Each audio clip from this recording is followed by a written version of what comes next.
Okay, we forgot that step. Okay. Oops. The two of us are gonna forget everything. Okay, so we just started the meeting. And we announced that Copperleaf Brewing Company will not be on the agenda tonight. That was suspended and will most likely be heard at our next regular meeting. So the only agenda item we have tonight is 71 State Street. That's an area variance to construct a new addition. Steve, before we get into this, I just had a question for you for your interpretation. Is this a corner lot, and is this in the side yard, or is this in the backyard? It's kind of an interesting, I mean, it depends on how you look at private road. I would say that the addition is in the backyard. It's kind of an interesting. Either way, the setback, what he is to the neighbors, the setback, what he's requesting works either way for the zoning district. Okay. Okay, so we have a setback variance and a lot coverage variance on the agenda. We'll hand it over to the applicant here pretty soon. Is he online? Yes, he's on. Okay, I don't see him listed on the participants. He's here. We need to promote him over. Kristen? Yep.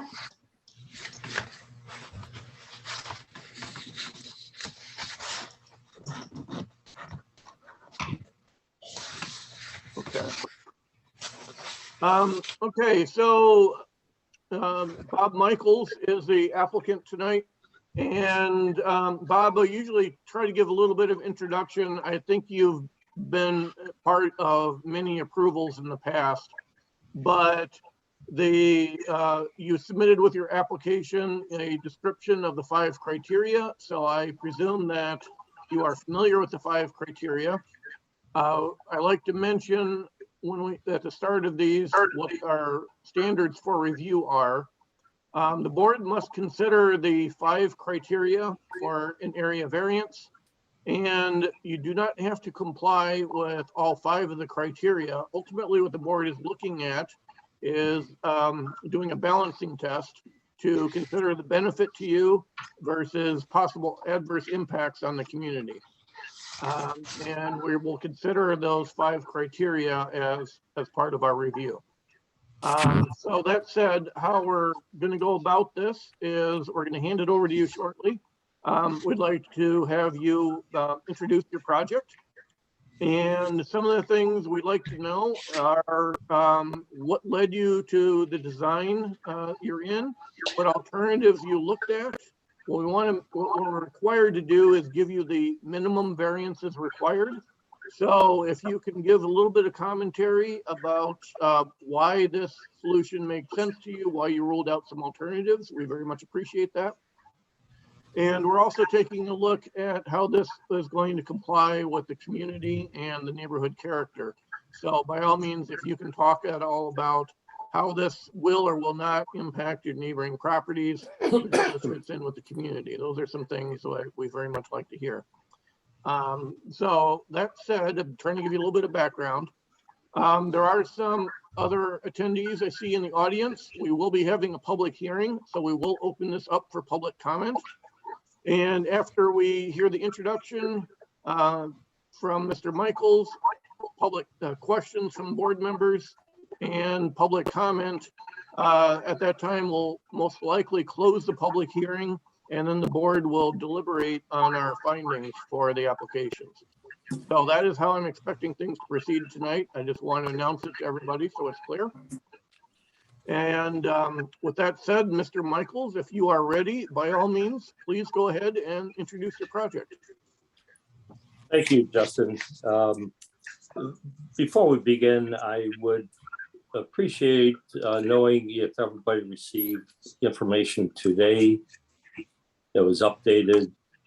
And the reason was that we we didn't know until yesterday that this would have to be a Zoom meeting, and I was all prepared to make a personal in-person presentation. Did everybody receive information today by any chance? So I believe the plan is you dropped some materials off at Village Hall today. I talked to Kristen this morning, and she's going to present materials on the screen. She can do a screen share and she can share their new submissions. I understand it was just a few, there was some comments from neighbors, and you had one update. Yes, that's correct. So the plan is that she Okay, can present those, she can show them on the screen, and then Okay. you are welcome to provide whatever commentary you want to provide. that works. Good. Okay. First of all, if it's okay, I'd like to just kind of read what I presented today, which will explain some of the things that Justin alluded to. So the purpose of this is to share information that I had planned to personally present to the ZBA. However, I was just informed yesterday that the meeting may not be held, that may be held virtually, and that would make my presentation of materials a bit difficult. I've therefore included the materials along with this information. So I've included a background letter dated April 6th, my original application, which shares the circumstances that have necessitated our application to allow one-story bedroom with bathroom addition to the rear of our house. To summarize, our house, like the majority of houses built in our village, was not built with the concept of aging in place as part of the layout. This meant that homes were typically built with the bedrooms and a full bathroom on the second floor, and the only access was by means of a typically fairly steep stairs. This issue is not particular to us. It is also about the needs of homes in our village to accommodate an aging population so that village homeowners can stay in their homes by making it physically possible to do so. Now, at my age of being 79 in 3 months, I'm getting concerned whether my future health will allow me to age in place in my own home in the village of Pittsburgh. I've had both open heart surgery and a small stroke. Further, I am concerned that my 87-year-old brother, who is a U.S. Navy veteran, now needs my help because he is experiencing health issues. Some nights I have to drive out to Canandaigua in the middle of the night because he's experiencing one of those health issues. He lives alone in Canandaigua. So Jerry is, my brother Jerry has had 2 heart attacks requiring stents and open heart surgery. Recently, at his advanced age of 87 and living alone in Canandaigua, as I mentioned, Jerry has required my help. With these health issues, we know it's going to be sooner rather than later that Jerry will not be able to live alone. And with my and Helene's help, he can live out his golden years with us, his family. Because I am Jerry's only close living relative, I want to help him. And besides, it's the honorable and right thing to do for your only brother. Our home was built with the bedrooms and bathroom on the second floor, which means Jerry eventually myself, won't be able to walk the steep stairs. Jerry can't walk the stairs now when he's at our house. Jerry can't walk the stairs now. Is there some background or? A first floor bedroom addition with a bedroom. I'm sorry, first floor bedroom addition with a bathroom would solve the dilemma for my brother now and for myself in the future, allowing our family to age in place. In order to accomplish this, I am requesting 2 area variances that I feel are compatible to our State Street neighborhood. And when I shared the plans with several of our neighbors, every one of them was supportive and agreed it would be compatible. I was planning on sharing a letter at this meeting containing my neighbors' signatures. I believe Kristen has that letter and the addresses attesting to their favorable support of the 2 variances. I guess Kristen has material on there. There we go. So I did speak with, I think it was 10 of my neighbors. Now, 2 of these, I think it's 2 of these shown are from the same home. So I didn't count them twice. That wouldn't be fair. So 10 of the 18 homes in our section of State Street, the other people weren't home when I was walking around a few times talking to neighbors, showing them the plans. But the closest people and the people that anyone that I could get in touch with to show them the plans, I did so. So I wanted to make sure that my neighbors would feel comfortable with what I'm doing. And I've got to tell you, it was just overwhelming, the positive response that I got. We're very fortunate to have some nice people in our village.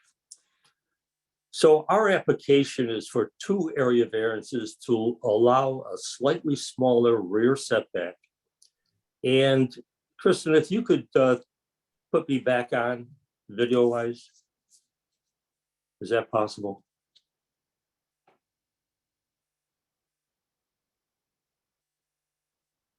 Thank you. Okay, that's good. So like I said, our application is for 2 area variances to allow a slightly smaller rear setback and also a lot coverage that is compatible with our neighborhood. I've carefully reviewed this with the building inspector, and our home meets all other zoning requirements to allow the rear 1-story addition, bedroom addition. More specifically, we are seeking approval for, excuse me, number 1, a 26.85 foot rear setback in lieu of 30 foot, which amounts to a 38-inch variance. That right there is about 38 inches for the rear setback. I have included a survey map with my application showing the proposed footprint of the 1-story bedroom addition to the rear of our house. The survey map shows that both the side yard setbacks and the front yard setback are in full compliance with code. The number 2, we are seeking approval for a 37% lot coverage in lieu of the 25% that has been in the code. I would like to share with you, based on the public information that I was able to obtain from the village office regarding 9 of the neighboring properties on this section of State Street, that the lot coverages of those 9 properties that we had information on range from 32% to 47.6%. And the average lot coverage based on the aforesaid 9 properties in my immediate neighborhood, State Street neighborhood, is a little greater than 39%. In comparison, I am seeking a 37.25% lot coverage, well within the compatibility of the neighborhood. I have provided, and Kristen has these, the calculations, the information that I received, everything is documented that support what I just said. The ZBA application, as Justin said, with very helpful instructions. If applicants would only take the time to read these, they would be really informed. So the application instructions specifically for an area variance states that state law requires the applicant to show that the benefit the applicant stands to receive from the variance will outweigh any burden to health, safety, and welfare that may be suffered by the community, and that the ZBA take five factors into consideration in making its determination. I would like to summarize those 5 questions and our answers. Question number 1, excuse me, is whether an undesirable change will be produced in the character of the neighborhood or a detriment to nearby properties will be created by granting the area variance. Important question. The answer is there will be no changes to the character of the neighborhood, nor will the addition be detrimental to nearby properties and owners of nearby properties. And the owners of nearby properties have warmly supported this application, as is evidenced by the letter signed by 10 of the 18 neighbors that I was able to approach. And I shared the plans with them. Also attesting to the answer herein is the fact that the rear setback variance, and Mindy Zofflin would be much better as a source of myself, but as I understand it, the fact that the small rear setback variance of 38 inches could probably be considered de minimis, meaning that the 38 inches is so small on the 150-foot deep lot that it may lack significance. I think that's for you people to decide. Further, the lot coverage variance is very compatible and even 2% smaller than the average lot coverage of the 10 out of the 18 homes in the immediate neighborhood. Therefore, there will be no change to the character of the neighborhood, and there will be no detriment to nearby properties because the 2 variances are actually compatible and reflective of the neighborhood. Also, there will be no detriment to nearby properties as we have developed a drainage plan that renders drainage self-sufficient on the lot due to the existing dry wells that I had installed years ago, that the gutters and downspouts are connected to. You'll excuse me, I just need to take a, I'm sorry about that. So does this variance provide enough benefit for the homeowner or applicant to help a situation instead of create a detrimental situation for other people that are close by? My answer to that is anytime we can have an original occupant stay here and live out their life and help their family, and there is no detrimental effect on our neighbors, I think that's a goal that we should all achieve. And I think this does. Question number 2, can the benefit be achieved by some other feasible method? Well, I looked at that very seriously because it would be very less expensive to do. The existing stairway to the bedrooms and bathroom start at the front wall of the home, and they go immediately straight up to the second floor. They are steep. Jerry cannot navigate those when he comes over to visit us.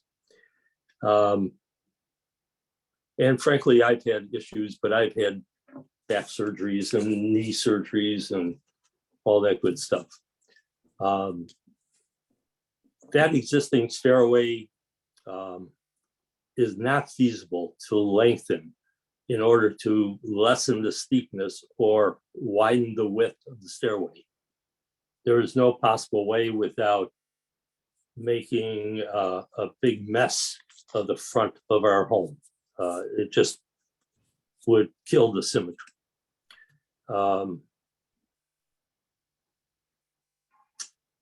So there is really no feasible way to achieve the benefit because the house was not built for senior citizens to age in place. Question number 3 is the requested variance substantial? The answer is the 2 requested variances are not substantial. And in fact, they may be even considered contrary but substantial. The rear setback variance is only 38 inches of the 30-foot rear setback per code.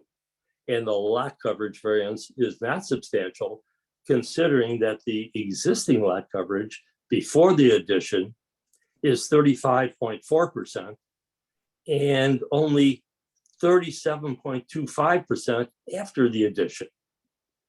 And that 37.25% after the addition is below the average of the properties that we had data on.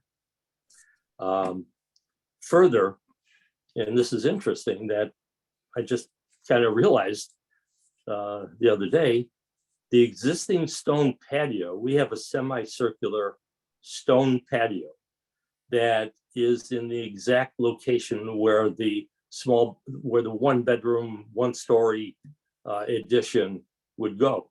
And that stone patio is very, very close to the square footage of the addition. As a matter of fact, I think it was a couple square feet over the addition size. The removal of the patio necessary to build the bedroom anyhow results practically, excuse me, in a 0 difference in impervious lot coverage, rendering the lot coverage variance requested null or 0 for all practical purposes. So the lot coverage of impervious surface, which I think is the focus of lot coverage, includes your sidewalk, your driveway, and all these things in your house and anything that's impervious. For all practical purposes, it is not going to exceed what we have now. So we will have to take out the patio, and we do not have plans on putting a patio back in. So that kind of answers the question of, is the requested variance substantial? In a sense, and in practicality, we might say there is no variance requested, but there is, because I want to be proper with the code. Question 4 is, will the request create an adverse effect or impact on the physical or environmental conditions of the neighborhood or district? Another important question. The answer is the request will not create an adverse effect or impact on the physical or environmental conditions of the neighborhood because the addition is only 1 story and it faces the driveway and garage of the neighbor to the rear and the detached garage of the neighbor directly to the west.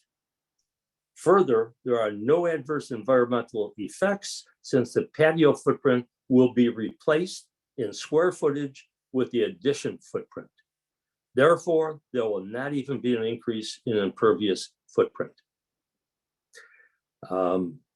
which almost really makes the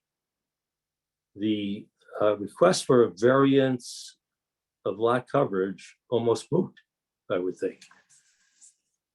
So now I have included with the information that I submitted, I have included a drawing of the drainage plan, and that is available.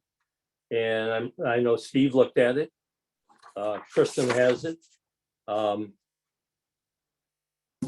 And that is, all that is in place already, and we'll accept the addition of what we're doing.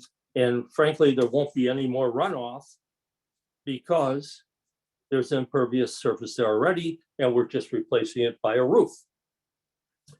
Okay. Question 5 is the alleged difficulty self-created?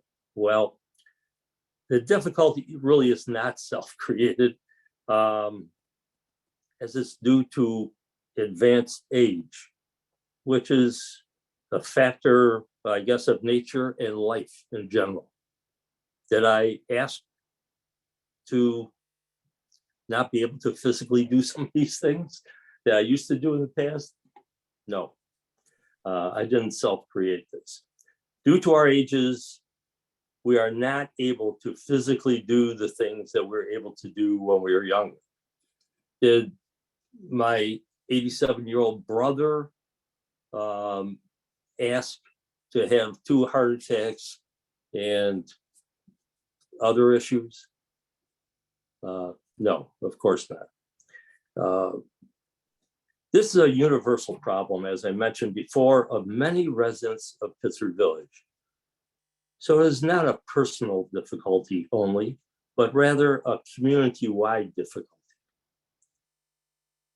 You can walk up and down the streets of Pittsburgh Village, and we're always happy to see older residents out exercising, walking, whether they can walk fast or slow, they're out walking. And those residents, these senior citizens, I talk as if I'm not a senior citizen, but I'm 79, going on 79. They're the core of our community. They know all the stories from years before. So, and as I mentioned, at almost 79 years old for myself and 87 years of age for my brother, who lives alone in Canandaigua and who I help with aging difficulties, the difficulties that we face will be increasing each year. So I have to be realistic and prepare for the difficulties that will go along with our advancing ages. Therefore, this is not a self-created difficulty. Further, one last closing line. We live in Pittsburgh Village, which is a village that wants to welcome diversity and retain all ages, races, etc., all people in our village. But in some cases, as in the construction of our houses, aging residents are almost precluded from remaining in their home unless changes can be made so the resident can live as long as their age allows them to. And I think that pretty much wraps up. I'd just like to address one other thing, and that is the issue of exterior lighting. There will be one exterior light on the back side of the house. We have been very careful to make this dark sky friendly. This is the simple fixture that would be placed next to the double door of the bedroom, the exterior double door. A light is required by code. This is an absolute down light, dark sky friendly. So we've taken that into consideration. We've taken the drainage into consideration. We've compared the lot coverages with hard facts and calculations that are in the office. I've talked with as many of my neighbors as I possibly could. They are all on board with this, and just so warmly so. I have looked at the instrument survey map with this is State Street, and the addition, I'm sorry, this is State Street. The addition is this small area on the back of the house. And I think it's a very comfortable situation. Lawn-wise, it's proper and it looks good. It works as far as everybody's concerned. Alternatives, as Justin alluded to, we did look at alternatives. One of the alternatives was, unfortunately, is there another house around that could give us the same ability to age in place? There are very few one-story style homes in the village of Pittsford. And frankly, I want to stay in the village of Pittsford. I've been here since I opened my business in 1976 and have been in Pittsford, all my adult life. We just don't want to move, and we want to stay here like many people do. The Pittsford Village is the greatest secret going for quality of life. And it's because of the controls that we have, allowing certain people, if it's proper, certain situations, I should say, not certain people, the ability to stay here. And with that, Justin, are there any other questions from anybody that I could possibly try to answer?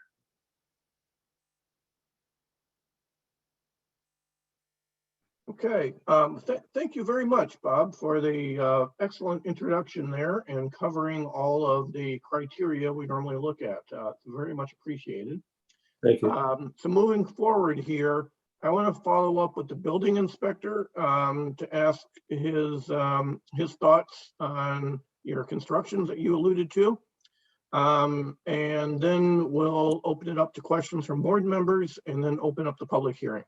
Good. So first of all, with Steve, Bob talked about the drainage and the lighting, and my understanding is you've looked at his plans and looked over his proposal with him.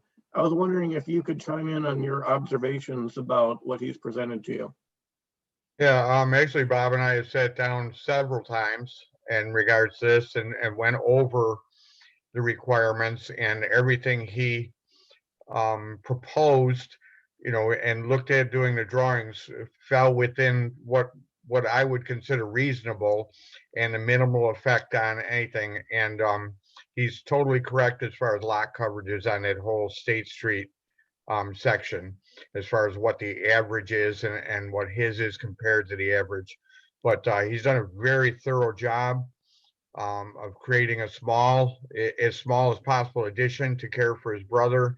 And he went about making sure that the neighborhood was comfortable with it too. So I find this to be a very thorough and reasonable addition.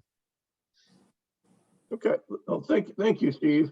So I mean, I mentioned drainage and lighting, and just the important thing is that it's not going to cause any undue light glare on another property, and you're not going to dump stormwater onto an adjacent property. So we've heard commentary from Bob, heard your commentary that you have no concerns about that. So that's good to hear. It sounds like a lot of effort's been put into trying to make this a respectful project. Yeah, he's putting in a code compliant light, which is required by the doorway, which is downlighted. It will not impede any properties, and the drainage is all taken care of on site. Okay. And you also stated that the numbers we've received appear accurate to you for lot coverage in the neighborhood, as well as the variance request for the numbers he needs. I believe It's 26 feet and change is his setback, and you determined that 30 feet is required. Is that correct? Correct. Yeah, he's only looking for a 3-foot 2-inch variance for the setback. Okay. And I actually calculated neighborhood, as I've done with many neighborhoods in the village, as far as lot coverage is for all of State Street. Okay, thank you very much, Steve. That's very much appreciated. So let's open this up to questions from board members. Does anyone have questions for the applicant or Steve? I have a couple. So the first one, could somebody just clarify for the record what the current lot coverage is and what the specific variance is? There was a couple different numbers that don't agree with what was applied for versus what was stated. And I just want to get some clarity to make sure that we're appropriately evaluating the difference. What do you mean, Dave? Bob in his comments had mentioned 35.4 going to 37.25. In the application, it mentioned 33.05 going to 37.79. And I think probably because when I looked at the site map or whatever, the patio wasn't included. You know, I mean, I didn't see that on the site, so I did not include it in my calculation on the initial thing, which would take it from the 32 to the 35. Okay, so then the next question is, and this is just a procedural question, given that the existing site, the patio footprint did not receive an area variance in the past that would have cataloged it as such, we should be judging this difference not from the patio, but as though the patio weren't there. Is that correct? Right, which is technically what you're doing because he's replacing the patio. And it is in many things in the village, Dave, they were done and may not have gone through the proper channels back in the day, depending on who was, you know what I mean, who was watching. Yep. But all things considered, the patio, we shouldn't think of this as the new structure replacing the patio. We should think of this as the new structure replacing grass. Correct. The way you should look at it is purely that's an addition to the home, irregardless of the patio. That's correct. So I think from an area variance perspective, what I'd like to do is have the numbers excluding the patio to what it would be including the addition. So if somebody could come up with those numbers, that'd be. Well, that was the 32. That was what the original application would have had on it. Was the 32 to the 37. Okay, so then what's in the application, the 33.05 to the 37.79 is the accurate difference. That's what I had calculated. Okay, thank you, Steve. Can I just chime in? And Dave brings up a good point. It was my understanding that as long as you don't have a raised, as if it was a deck, a patio on the ground does not require, if I'm correct, and Steve would have to correct me, does not require a building permit. Is that correct, Steve? Well, the issue would still be, Bob, that if it's a solid patio, a poured concrete patio, it would still be considered impervious surface and still should have been looked at. Right. Okay. If it was like a stone patio with water through, I mean, or a deck, there's a little difference, but you created another impervious surface. That's well, all. it's not a poured, it's a paver stone. Okay. Yeah. Yeah, I mean, it's one of those gray areas, you know what I mean? Yeah, okay. Right. In any event, the increment from what we have to what we're seeking is reasonable. And just to comment, I do think that the patio being there, the fact that you haven't had any issues with drainage does speak to the fact that whether or not it's construction or a patio, the drainage is probably quite fine if the surface difference is very similar. But I think from just an area variance, we got to go from as though it weren't there to as though it was. Good point, David. Thank you. Yeah. And then Steve, I did have a follow-up, and Bob, your question was perfect, which is a new patio going in today. So should a new homeowner 15 years down the road or 20 years down the road wish to put in a patio on any site, whether or not it's below the 25% or above the 25% lot coverage? Do they have to at least check that through with you normally? Yes, I mean, people call me constantly if it's like a paver patio or something, and it depends on where it is or what it is. If it's a poured pad that's creating an impervious surface, I have to look at it for lot coverage and size. Yep. You know, I mean, if it's just a standard patio paver, small paver, I don't, flat on the surface, I don't really worry about it too much. Yep. Okay, great. The next question I had wasn't so much as a question as it is an observation. And one of the challenges with regards to area variance is the potential danger of precedent, right? And I think in looking at New York State law, one of the things that they say is that even small nuanced differences between area variance requests can suggest that precedent isn't in fact set. The reason I mention this is we do have a property. It was on December 14th of 2020. I forget the location. It was right off of, I believe, South Street, where they were looking to go from 33% lot coverage to 37% lot coverage. Very similar percentages with regards to what Bob, you're looking to do here. And at the time, in part because it was a larger structure, it was a two-story structure. The nature of the neighborhood was uniquely different, but that wasn't necessarily for the PZBA to judge. We asked the HPB for advice. And specifically, I went back and I rewatched the video of the HPB discussion with the homeowner at the time. And we had asked them three things. One, to comment on building bulk size and scale. Two, to comment on compatibility with neighboring properties. And then three, to comment on the view shed. All areas that we felt as a PZBA that we didn't want to make the determination thereof, that was more in their camp. At the time in that meeting, Ms. Searle mentioned quite a bit the opportunity of setting and how that applies in an HPB format. These are things that we had asked of them to come back before we granted an area variance. And it ended up being that discussion, regrettably for the homeowner, didn't go well relative to the new construction. And so it never came back before us. So we didn't actually have to, vote on the matter. So my question here is just what is uniquely different within our bailiwick, right?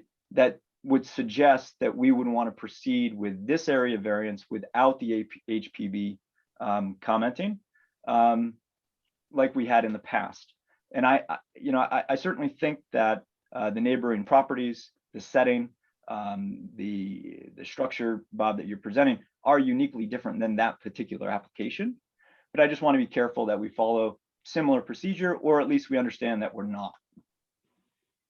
Dave, I can completely answer that question. This is a totally, completely different situation. The HPB at the time, and I have discussed this with members, was based on mass and scale, being a giant two-story addition added onto an already massive house with all sorts of extra pieces on it. They didn't like the design. This addition was designed exactly in line with the HPB's requirements of making it smaller. So it's an accessory. The roof line falls under the other roof line. So it follows the exact HPB guidelines for what you would put an addition on a historic house to show it as a complete different entity, but subordinate to the major. I couldn't agree more. It's just the simple fact that is that our determination to make in advance of approving or proceeding with a vote on an area variance of similar size and scale, meaning going. Yeah, can I jump in there? Please, Mindy. I think that there are two issues that are getting a little confused. And one issue is, when does the PZBA determine that it wants to make a referral to the HPB? Mm-hmm. And that is a discretionary thing. There's nothing in the code that says thou shalt do it under these circumstances. And I think Steve just explained that due to the fact that the other application that you were referring to was 2 stories and was a lot taller and had a much larger visual impact, made it significant enough that this board wanted to make the referral. So that's one issue. The Perfect. second issue that you're raising, though, is the possible precedent of the area variance determination itself. And since this board did not make an area variance determination with respect to the other property, Mhm. it doesn't have any precedential value here. Perfect.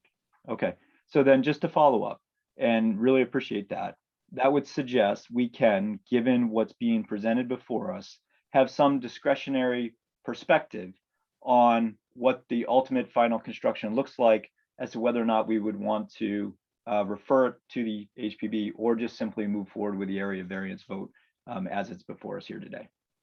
I would kind of go against it, saying is your determination is based on your rules and your requirements to allow that variance. If you can do what you do here, grant or deny, and if you grant and the HPB chooses, as they did in the last edition, to not allow it based on mass and scale or for whatever reason, that is their charge. Mhm. You should be looking at the facts that are presented in front of you based on what Mr. Michaels has presented and purely judge on that. I mean, you can choose to make it go through the HPB, but I don't understand why, because that would still be their charge to make their judgment after you've already done yours. That's the whole purpose of changing the order of this, is to make things a little more efficient so you guys can do your business, then they do theirs, because they can't do theirs until you do yours.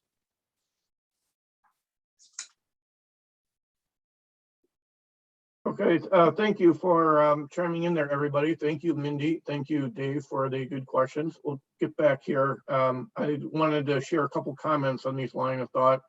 My recollection in that last one, which was a house on the corner of Maple Street and South Street, was what was before us was an addition that would have created a house that we had noted would have been substantially larger than any other house on the street and in the neighborhood, which is what triggered us to have a little more concern in that case.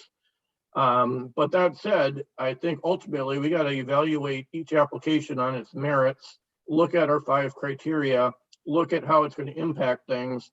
Some of these things like lot coverage and the setbacks, these are all over the map, all over the village. I really think it makes sense to just kind of evaluate how does this work in the immediate context around this property and what impacts does that cause? And I don't think we can really come up with any grand scheme of it because every property is just so different. That's my thoughts. Mindy, do you have any other things that might be helpful for us? No, nothing other than what I already stated. Okay, thank you. Hey, everybody, real quick. I have an appointment that I cannot miss at 7:30. Do you have anything else for me that needs other than the questions you've asked? Steve, can you confirm the the numeric values for the variance? So for lot coverage, what was your determination of what it will be? I don't have the numbers in front of me, but it was 32 something to 37 something. I don't have the exact application in front of me, but what I had calculated and put on the original application was what I had calculated out based on the tape map and GPS coordinates. Okay, and That's then 33.05 to 37.79 on the original application. Yes. Okay. okay, and then the distance from the lot line was 26 feet, 26 point something feet. I presume we can truncate that to just say 26 feet is what's needed. So if that's, I don't have any further questions for you, Steve. Do any other board members have any questions for the building inspector? Thanks for all the hard work, Steve. Okay, does any other board members have questions for the applicant?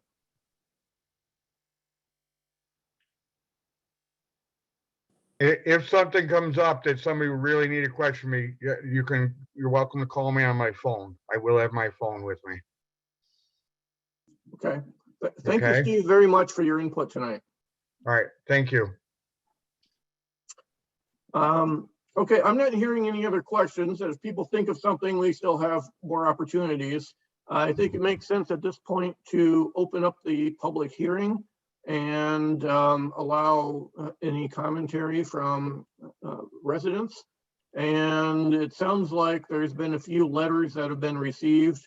So if there are any records that you have, Kristen, of comments from anybody, if you can let us know that. But for the time being, let's go ahead and start and open the public hearing for both area variance applications. I'll go ahead and make that motion. Second.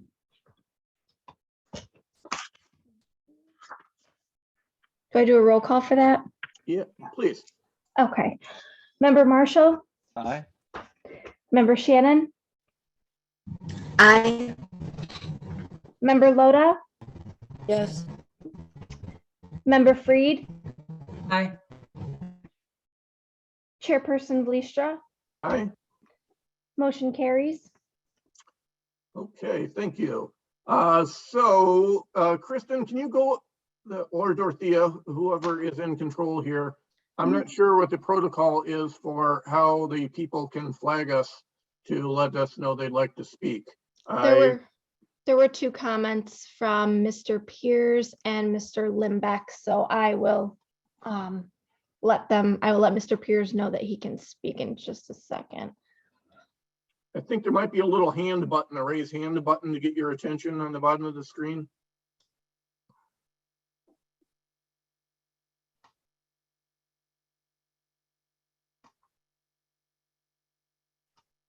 Did you hit allowed to talk?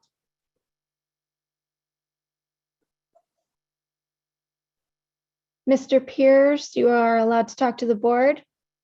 Yes, please state your name and your address for the record, please.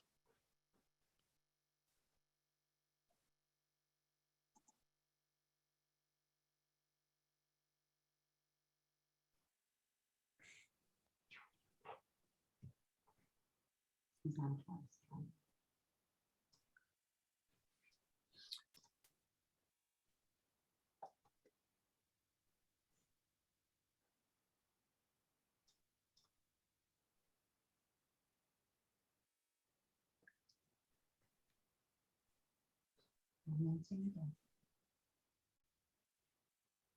Ask him again.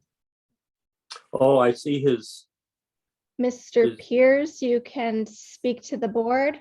I see his audio is turned off. I can see that on my screen. Is that He's on something? two different names. Oh, yeah, okay.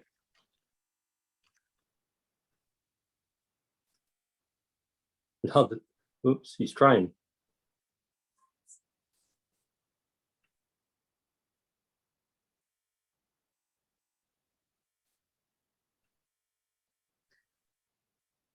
Can you unmute the second one of Art? I can't. No, we don't have that.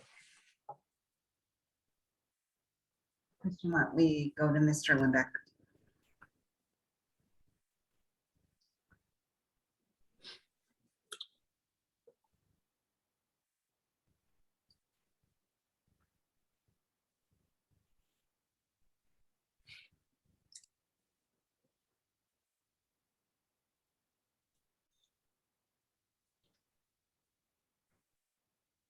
So Mr. Limbeck wanted to speak. Is he able to be elevated to speak?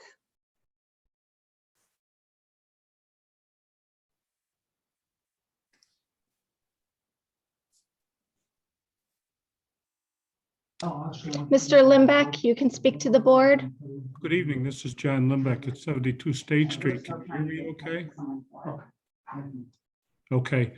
I appreciate the opportunity to speak this evening. It's our pleasure to endorse Mr. Michael's area variances application, and we heartily recommend your approval so that Mr. Michaels can proceed with his construction in a timely manner. In terms of scope and scale, this proposed addition is going to fit perfectly within our neighborhood. If you're familiar with any of Mr. Michael's other properties, this addition will be scrupulously constructed and maintained meticulously. It's going to be our honor to welcome Mr. Michael's brother into our community. Thank you very much.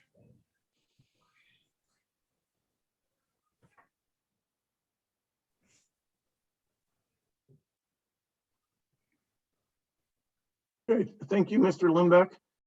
Did the situation with Mr. Pierce get corrected at all? No, we're looking to see if he said anything else.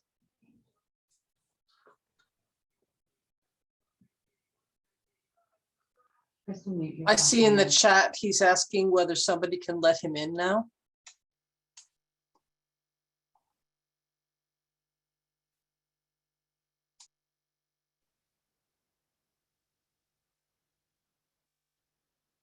Okay, the problem we have is Mr. Limbeck's showing up twice on the screen, so he has two issues going on. So we're gonna try to unmute him and get him in. So I'm gonna ask patience with the board. This is sometimes difficult when they get two in. Mr. Pierce, can you speak now?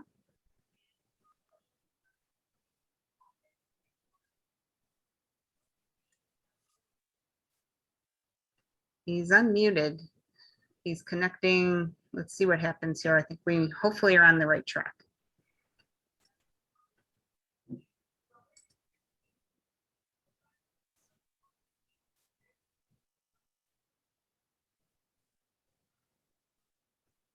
Appears to be an audio problem on his end.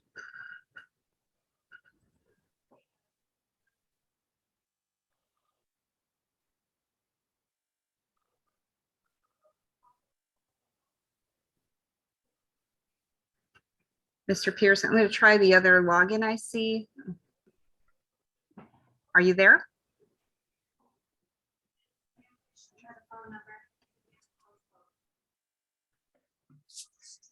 Mr. Pierce, are you there? I am here. There we go. We got him. Oh, thanks, folks. I have my cell phone, my computer. I'm hitting like 2 different.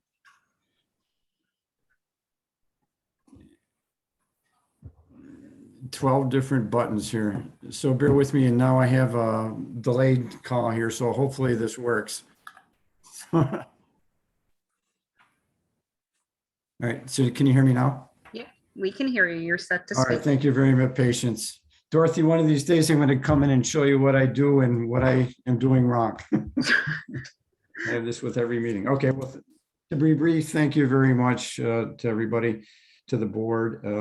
Mr. Michaels obviously presented one tremendous, thorough, comprehensive, eloquent presentation covering all the points of not only New York State Zoning Board of Appeals, processes to be taken by Zoning Board of Appeals in determining whether or not to grant a variance, and overlaid that on the village code. There's 3 different points of consideration, and I think that they are clearly met also. And if I might read those real quickly, if I understand the code correctly when I read it, is that variances should only be issued upon receiving written justification of one, showing a good and sufficient cause, which I think, without me going into any detail, Mr. Michaels thoroughly made his case on that. Number 2, a determination that failure to grant the variance would result in exceptional hardship to the applicant, which once again, I think Mr. Michaels, and if I might just say Bob, being a neighbor, just refer to him as Bob rather than Mr. Michaels. Both in the consideration of that he's been a longtime resident of the village and would express his interest to basically in place here. And I think that's overlaid on the understanding of my understanding of the village's intent to have a village which encourages the current residents to age in place as residents. In addition to the fact that he's in his admirable way in care for his brother, is taking that into consideration to bring him into his home for long-term care. When you take those points overlaid on the fact, once again, of the in consideration of Bob's, the quality of his proposed design, the craftsmanship that he has exhibited throughout his structures, in the village. There is substantial rationale, if you will, and justification for the board to grant these variances, especially with the key summary point in the consideration of boards granting of variances, area variances in particular, that the Board of Appeals must balance the benefit to the that is realized by the applicant against the potential detriment to health, safety, and general welfare of the neighborhood or community.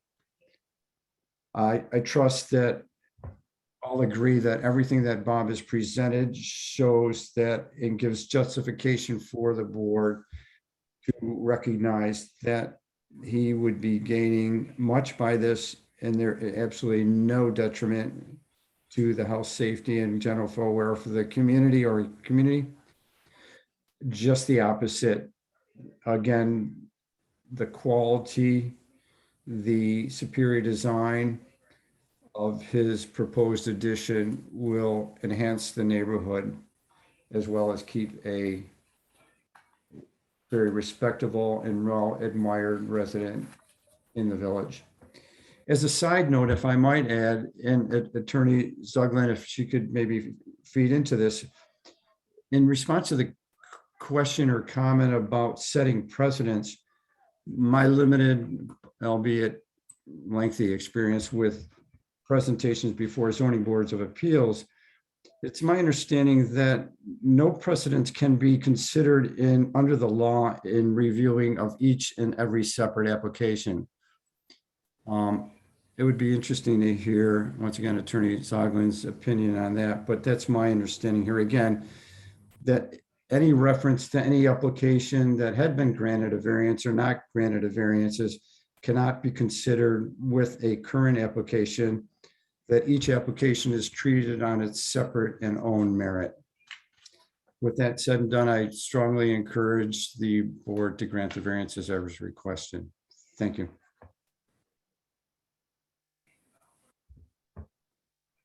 Okay, thank you very much. Is there anyone else in the audience looking to speak tonight?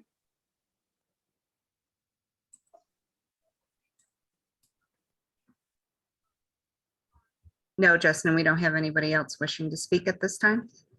Okay, and were there any comments or letters that were received in the village office?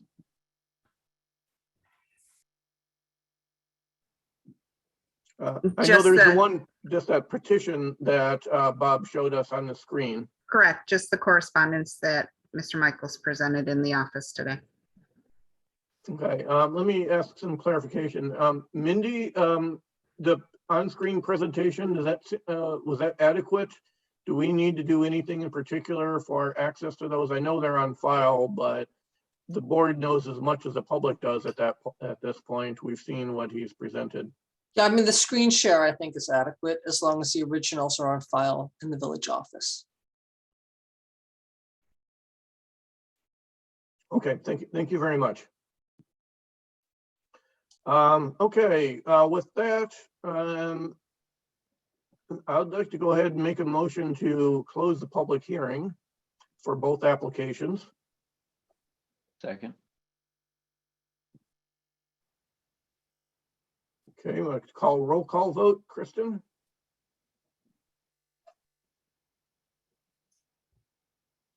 You're on mute, Kristen.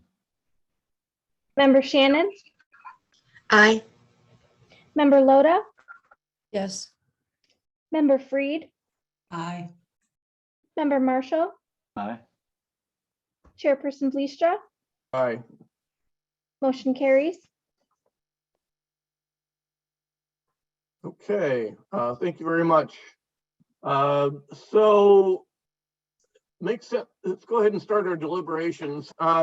Does anyone want to volunteer to start? Any board member on their thoughts on this so far?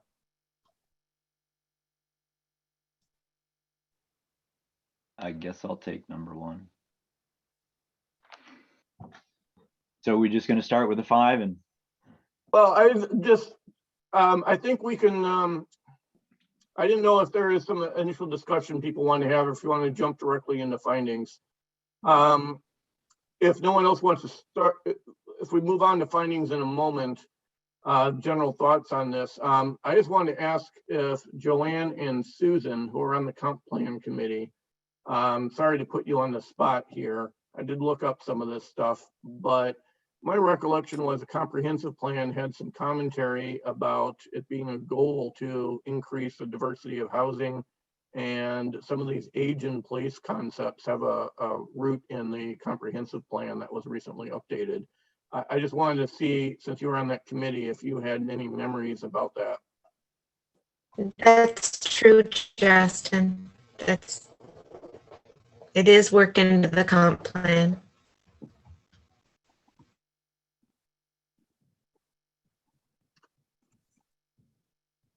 Okay. I mean, I took a look at a few citations in here, but I didn't know if either of you had any, just wanted to chime in with any of your thoughts regarding the age in place comment.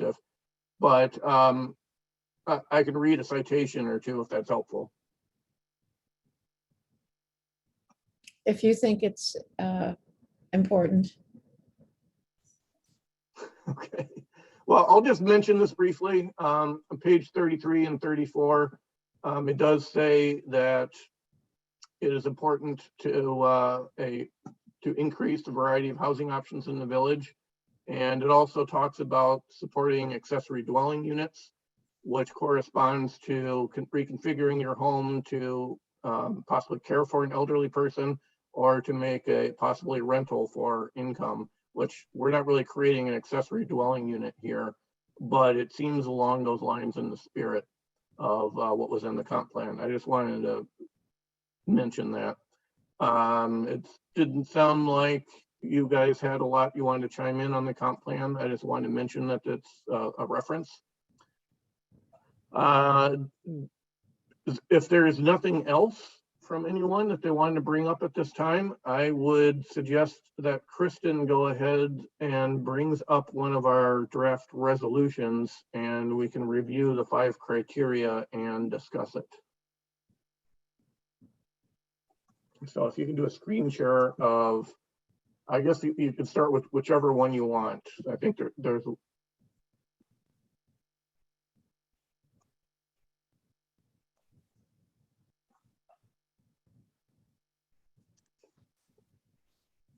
okay. So this is in addition to a single family home, which is exempt from environmental review. It's a type 2 action in seeker.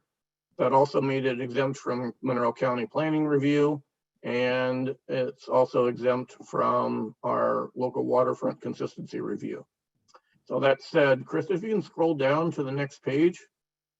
Justin, I'm sorry, may I interrupt you? Go ahead.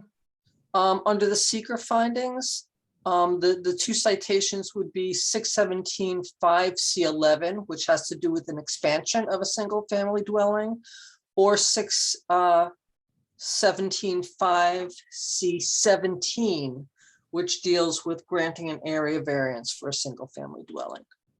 Okay, so we can change that second citation there. That looks like it from 11 to 17. Yes, thank you.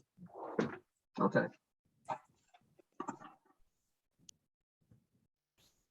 Like that? Yep. Yes, perfect. Sorry, I muted myself too quickly. And remove the first one? No, keep the first one there. Both of them. Okay. Both of them are applicable here. Thank Okay. you. Mhm. Thank you, Mindy. Okay, so this is for the lot coverage variance. Okay, Dave, you said you might offer to jump right in on the first one to discuss your thoughts on A down here. Sure. A little hoarse, but we'll give it a go. So I would go with will not. I think in the spirit of the neighborhood, with regards to the design standards and character, plus in conformity with what is embedded in many of the strategic, long-term goals in the comp plan. This really fits in nicely with the community. So job well done in design, Mr. Michaels. Thank you. Okay, so you felt it's compatible with community character. And we heard the testimony that the lot coverage is consistent with the neighborhood character.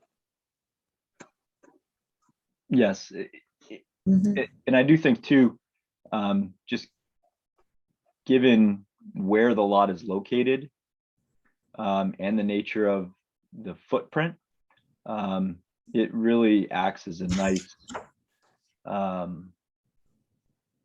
I think it's just strategically placed. I mean, it's on the main road there, but when you look at the house where it'll set back where that patio was, and I went out this afternoon to look at how it would be set.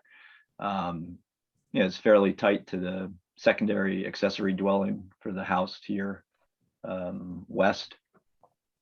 And as Mr. Michael stated, the immediate vicinity,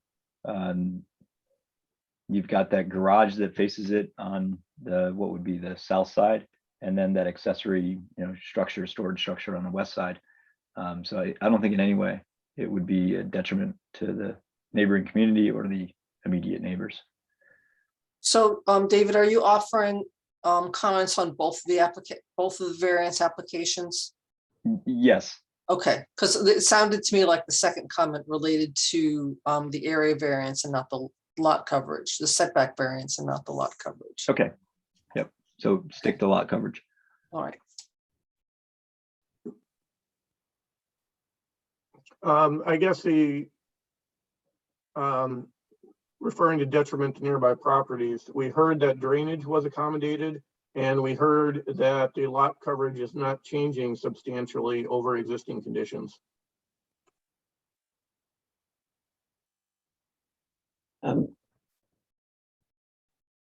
Yeah. Susan?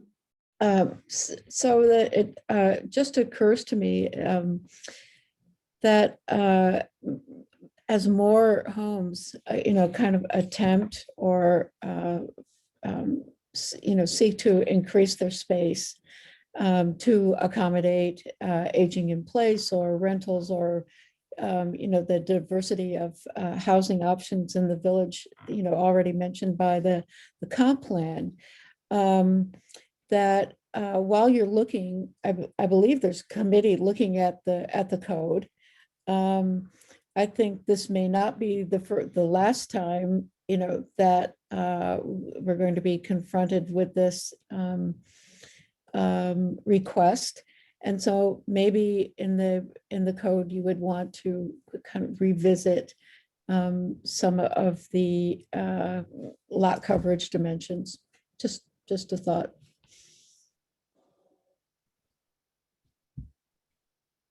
Thank you, Susan. I think that is most definitely on the list because the number of properties that violate the lot coverage is astronomical. Right. And we can get to code discussions later in the meeting, but there hasn't been any substantial discussion thus far about that. Okay.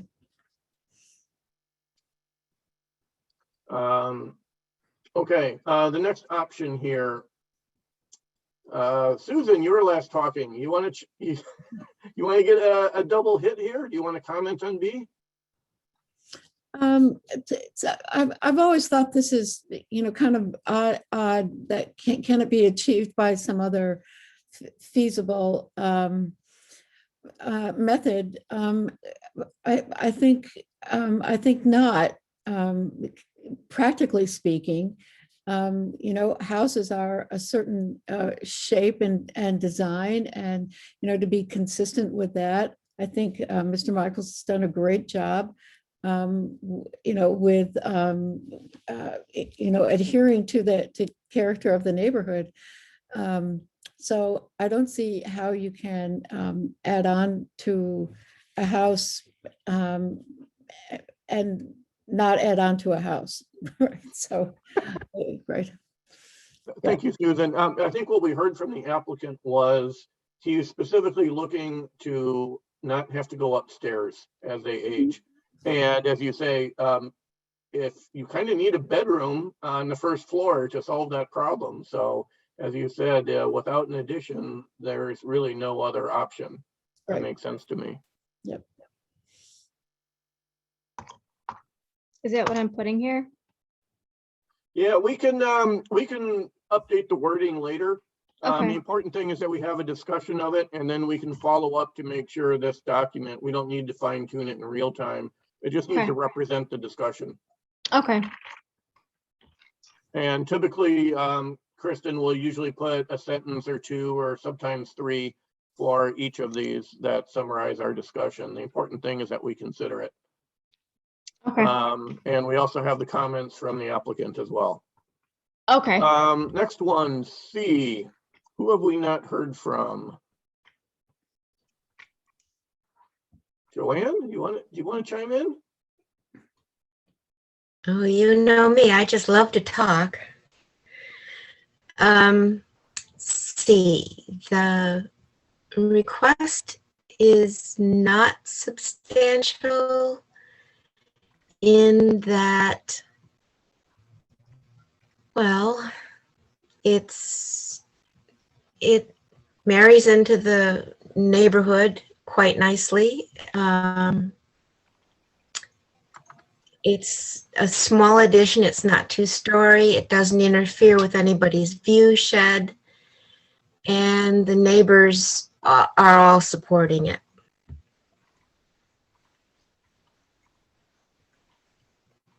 I think the another key thing is the lot coverage is not changing much over existing conditions. Right. I think I would also simply reflect it's property contingent. And what I mean by that is if somebody's going from 96% lot coverage to 100% lot coverage, that would be substantial, but it's still just 4%. So moving from 33 to 37 in this instance is not substantial based on the conditions of the nature of the neighborhood and this property's location to its size. So the number itself doesn't necessarily suggest something is substantial or insubstantial. I think in this case, it's not substantial, more because of the character of the development rather than the percentage difference. Okay, Kristen, you can take a stab at that later instead of filling the comments in now. Yeah, I'm better at doing this after the fact. That is just fine. All right. I don't know if people like being put on the spot. Usually they don't, but maybe we'll see if Stacy wants to chime in on the next one. I wasn't sure I was allowed to talk. Oh, you're absolutely allowed to talk and ask questions, just like everybody else. Okay. The proposed variance will not have an adverse effect or impact on the physical and environmental conditions of the neighborhood or district because it's the appropriate size and any drainage issues have been attended to. I mean, it seems that Mr. Michaels has done all the background. I don't know how you're going to write this out, but he's done all the background to make sure that this will not have any adverse impact on the neighborhood. I don't know if that answers the question. This is my first time doing this. Yep. Thank you. You've done a fine job there. I would also add that the applicant has demonstrated that his lot coverage is not significantly different than other houses in the neighborhood. Right. And the style, the character of the addition is perfectly in keeping with the rest of the house and the neighborhood. And I'll just say that there are several buildings that Mr. Michaels owns throughout the village, and they all look great. And the upkeep is terrific, and they all look like they've been there forever, even buildings that have been modified. So I think he is kind of tapped into the character very nicely. Okay. And just to comment on either D or A, we may just want to make comment that the view shed is not in any way altered in a detrimental way. Yeah, I believe there's a garage right next to this addition, so I don't even think the neighbor can see this. That's correct. for both properties, adjacent properties.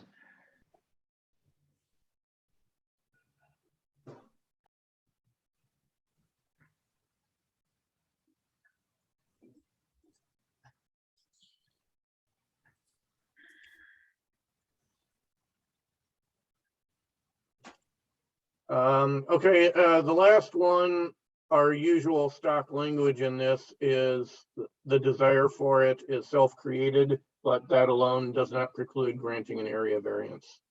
Mhm. I'm sorry, is or is not? Is, Is-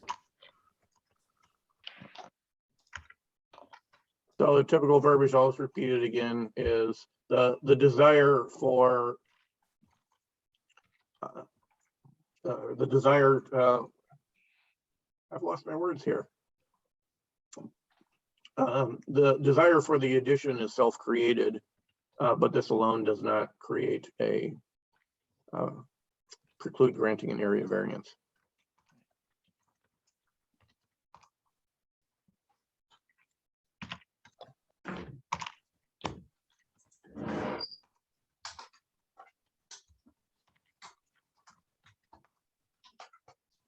Does not preclude what? Granting an area variance.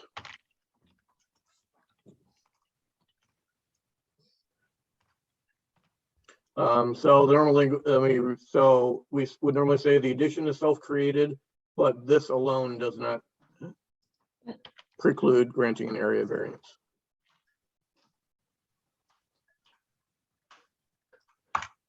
Okay. Again, this can get updated later. Yep.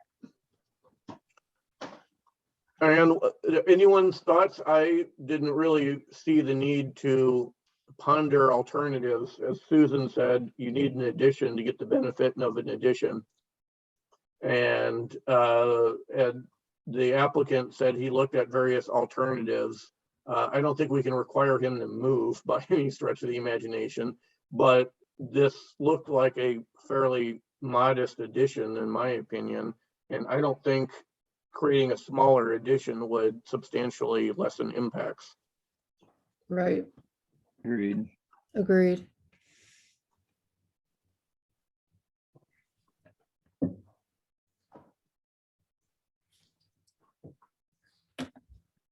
Okay, we can follow up with the commentary, filling this in later. Any thoughts on physical characteristics of the property? Consistent with the neighborhood. Yeah. The addition is secondary to the primary structure. There's a nice sort of stepping nature to the sizing as it goes from the main house to the connected garage to this addition. I like that slight elevation drop in the roof line as well. Well done. Can we document the dimensions of the addition? Don't think so. 20, I think it's on the floor plan. Yeah, let me. Looks zoom like in. it's 14 feet 9 inches by 27. 42.8.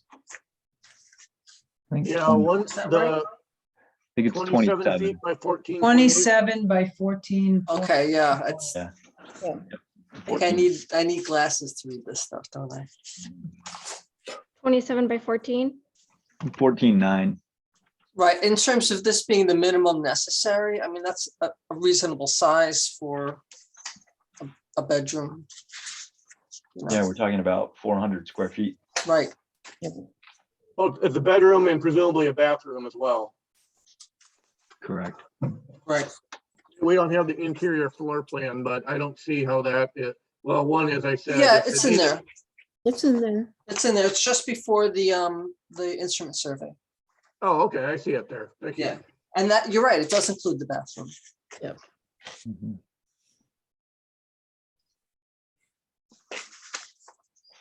So in terms of the minimum necessary, I don't think that it's reasonable to think that somebody could have that type of living space with less square footage. And a slight difference wouldn't make any change in the impacts as we Right. stated. So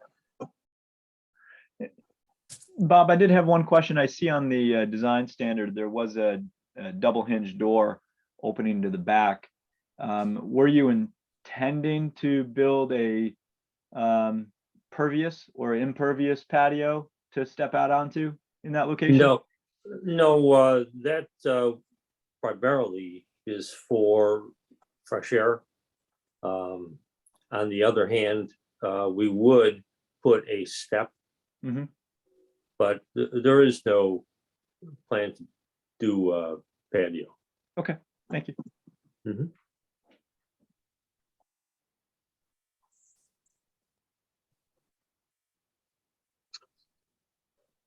All right, I don't really see much as addition for H there. I don't seem the need to mention anything. I don't know if anyone else had any thoughts. There's commentary that Dave made earlier on precedent, but other than looking at how this impacts the immediate area, I don't really see any other way of doing it. I once asked our engineer, Scott Harder, who has been on the zoning board in Victor for ages, and his comment is every application is different. So that's how he handles precedent situations. Mindy, did you have any comments or thoughts on this? About precedent or additional findings? Either. Yeah, I mean, my thought about precedent is that the New York State Court of Appeals had a decision called Tall Trees, and they said that it's arbitrary and capricious for a municipal board to act inconsistently with its precedent unless it states the reasons why it's not following its own precedent. So, I think that it's important to be consistent. And if you're not going to be consistent with your precedent, to explain the differences in the application that cause you to rule differently. With respect to the following additional findings, I don't remember if up above there was a comment about aging in place, but I think this may be an appropriate place to comment on that. Oh, thank you. As one of the reasons for the application. So maybe I could repeat one of my prior comments then. It says the comprehensive plan has encouraged developing a diversity of housing options in the village, support for accessory dwelling units, and other matters consistent with the aging in place concept. Yeah, that would be a good place to put that comment. Okay. Thank you. And you can get that typed up later, Kristen.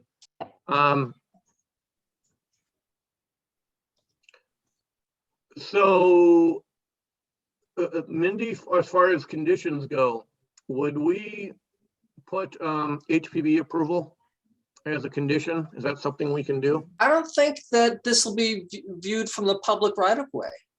So they would not have jurisdiction over it. Steve said they are going to review it. It is on the corner of State Street and Durham Way. And the question of whether Durham Way is a street is not something I'm interested in getting involved with today. You got a good chuckle out of that one. We had a 3-hour discussion over what a street meant once. But the building inspector informed me that it would be reviewed by the HPB. So that's really all that matters to us. Right.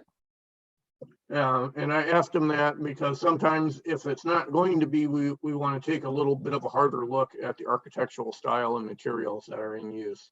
But if they're going to look at it, I don't see the need, and everything I've heard sounded like it's going to be very much compatible with the existing building. Right. It's already scheduled with HPB. So Mindy, should that be a condition of approval?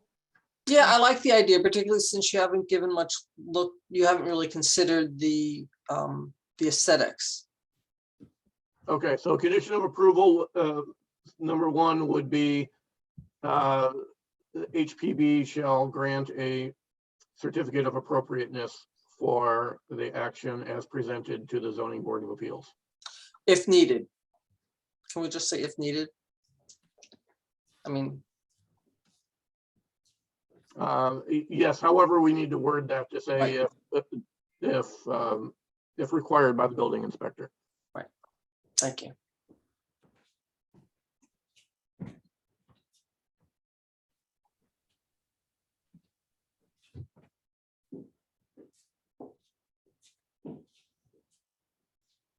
Okay.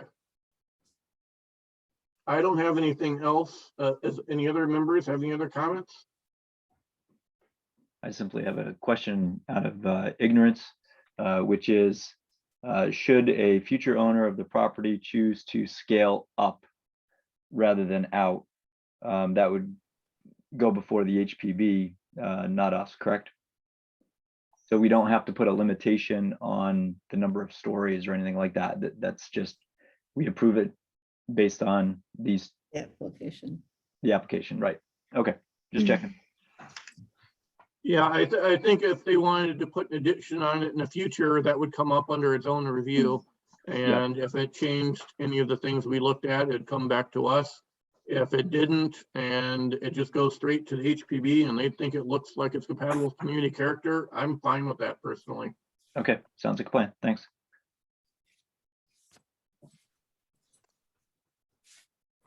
Okay, Stacy, you got your name on there. Stacy, did you have any other comments? I know you're new here. I did not, actually. It was a great presentation. Thank you, Bob. Thank you. Yes, I agree. That was a very thorough and complete presentation. Thank you very much. With that said, I haven't heard any concerns. I'll go ahead and make a motion that we adopt this resolution approving the area variance for the reasons discussed. And do we have a second? Second. Okay. Roll call. Member Loda, Yes. Member Freed, Aye. Member Shannon, Aye. Member Marshall, Aye. Chairperson Bleistra. Aye. Okay, motion carries.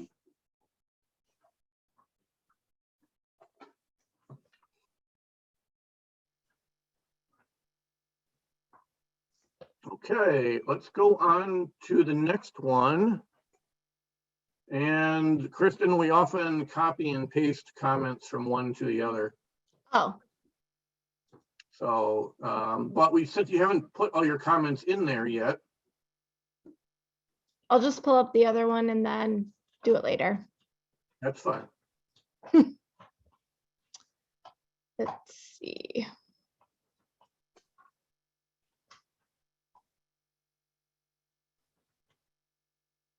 This is, okay.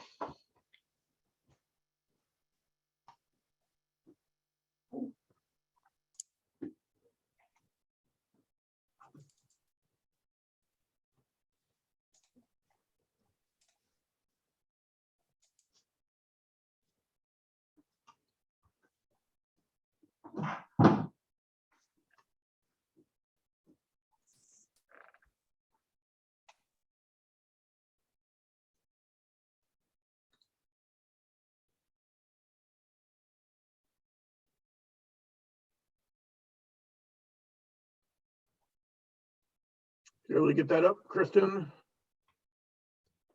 Right now, I'm just seeing a browse screen. I'll have to just go to the email because, You're in the live share. You may not want to show your emails on the, Yeah, I see it in the, Stop sharing on the desktop, and then go. yeah, the rear setback one there. right? yeah, I had it, but no one was saying anything. Right now, they're only seeing your screen. Look and see if you got it. Did you save it on the thing to pull it up? Yeah, I had it right here. Okay, so save that one you were working on. The one that they did. No, this isn't the one that we did. Okay, so you have that open? Mm-hmm. All right, go back to your thing. And share, you didn't close it, right? Oh, Okay, share that now. It should be up there. Is this it? Okay, there you go. okay. Can you see this? Yes. Okay. Sorry about that.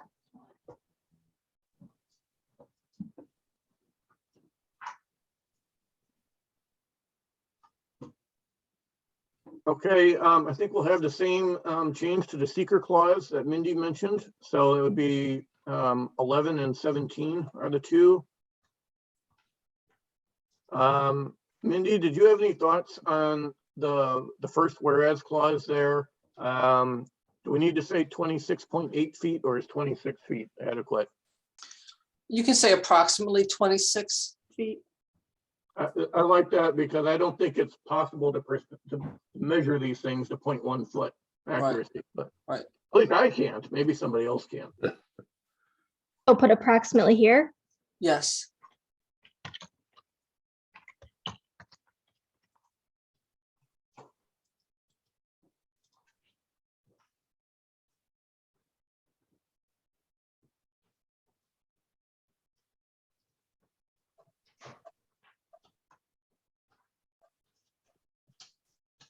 Okay, so if we just scroll down to the criteria there, we can start with A. And I'm not sure what discussions people want, but this is a little different than the last one. The last one, we heard from the building inspector that it was compatible with community character, the lot coverage was. I don't know how to express this here. I don't know if the numbers game is useful. Does anyone have any thoughts on A?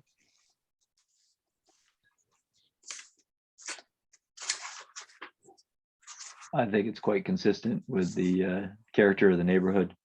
And if I'm not mistaken, there's probably an existing setback variance that might be on the property to the west. That secondary dwelling is quite close to Mr. Michael's back section of the house.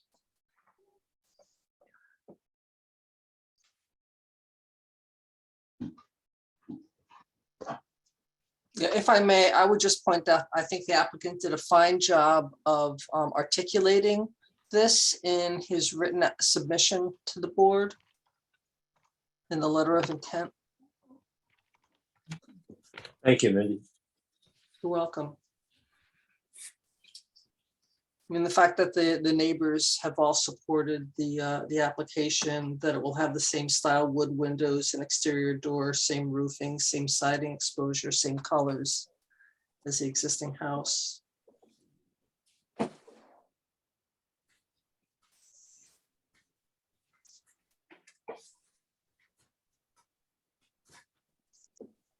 And I'll have a lower roof line and step back sidewalls from the existing house.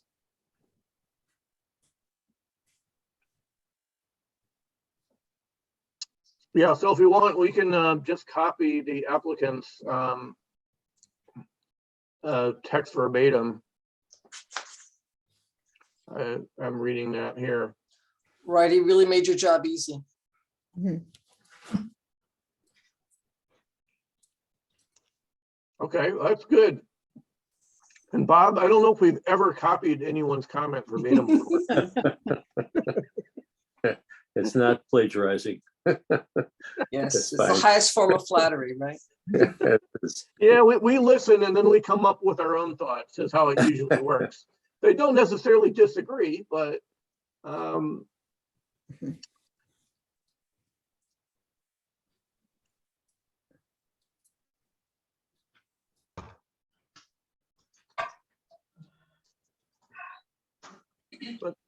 so I'm thinking out loud here on B. I'm thinking back to the comments of the size being reasonable that was made before.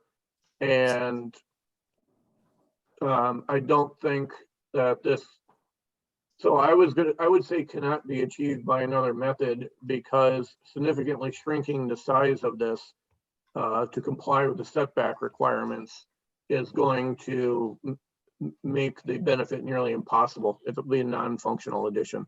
Right.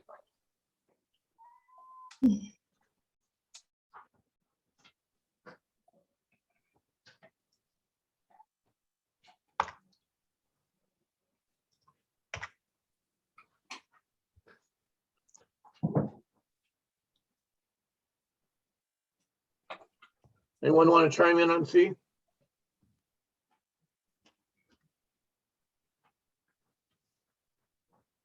So if I'm not mistaken, the setback requirement is to the west, not to the south. Is that correct? It's to the neighboring driveway.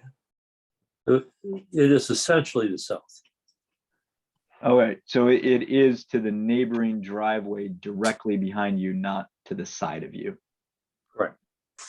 Okay. Let's see. I had an aerial view up on here. I guess that is actually quite helpful, but to look at.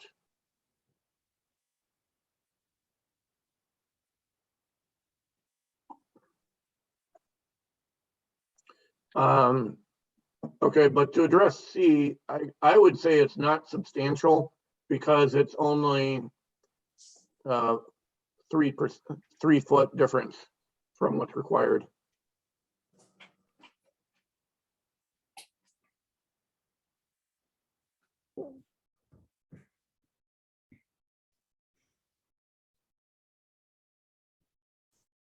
And given the location of it, like sometimes 3 feet could be meaningful, but given the location, I think. Yeah, it's the location is in a large backyard.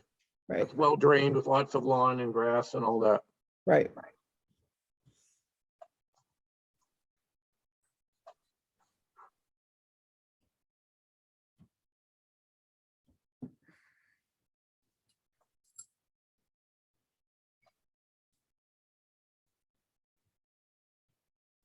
There's an elevation difference too, which creates a visual gap between the property lines that I think is rather useful to consider here too.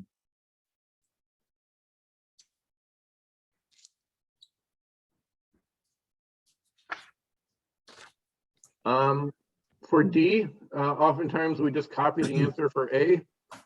Yep. So does that sound good to everybody? That was, I think we just talked about just sticking Bob Michaels' comments in there verbatim. Right.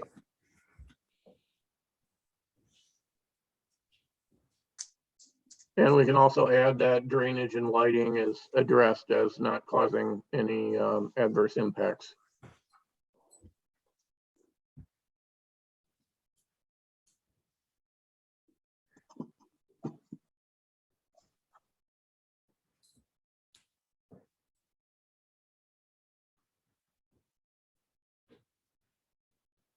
So, Kristen, let's use Bob's comments for A.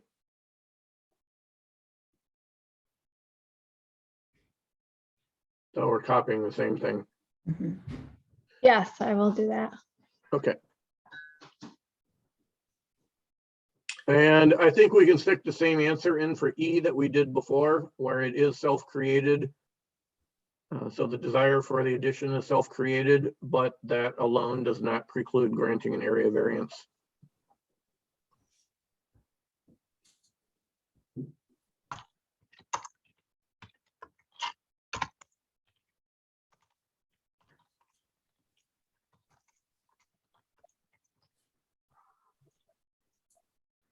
And F, we could probably copy from the other one as well. Does that sound good to everybody? Yes, I think G and H, we can also copy from the other one. I don't remember what we typed for G in the other one. I don't think I typed anything.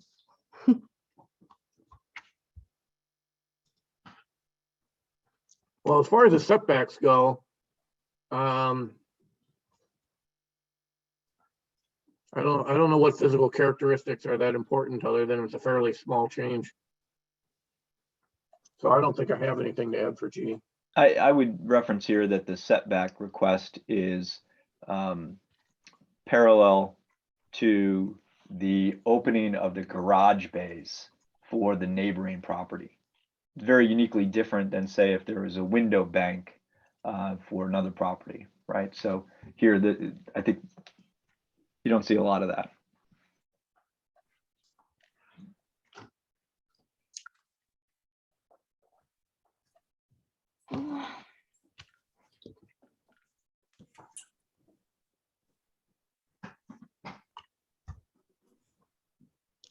And then when I fill that in, use the same for the other one? For the other form? I think whatever we said for the last one will let be. It sounds, what Dave is saying is, the other one was lot coverage, and what I hear Dave was saying Okay. is the location of the setback was meaningful to him, in that where it is not obtrusive because it's in the side yard that's a lawn Okay, and next to the garage. I think it's good here to just simply differentiate unique characteristics of the properties and adjacent properties. So that's why I would want to add it. okay.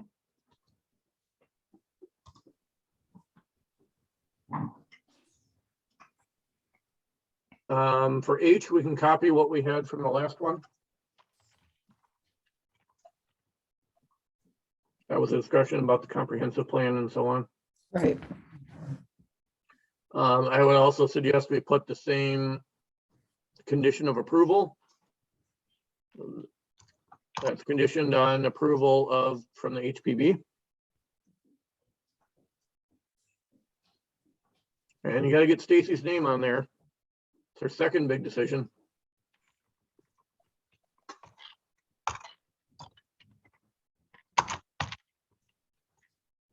Any other comments? Otherwise, I think we can just vote to approve this. Agreed. All right, I'll make a motion to approve this resolution granting an area variance for setbacks for the reasons discussed. Second, Okay, roll call. Member Loda, yes. member Freed, Yes, member Shannon, Aye. member Marshall, Aye. chairperson Bleastra, Aye. motion carries. Okay, Mr. Michaels, you are all set from us. So we have granted both of these. Thank you very much for your very good presentation. I'm sure you say that. Thank you very much. It was a pleasure. Thank you. I was going to say, I can think of more pleasurable things than coming before a zoning board.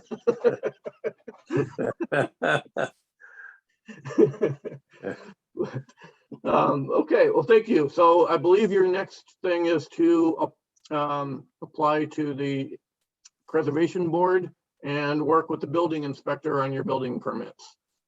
Yes. So you're familiar with that, but the building inspector will be your point person for the process forward. Okay. Will do. Thank you. So that is it for our agenda tonight. Was there any topics any members wanted to bring up for discussion?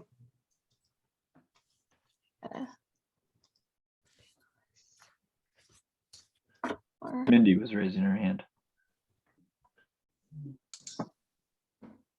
I'm not a member, but I don't remember us doing the conflict disclosure in the beginning of the meeting. Justin? We may have omitted that. And I think that before we close this meeting out, we should probably do it just so that there's no question that there are no conflicts associated with Mr. Michael's application. I have nothing to disclose. No conflicts here. none here. I have no conflicts. I have no conflicts of interest.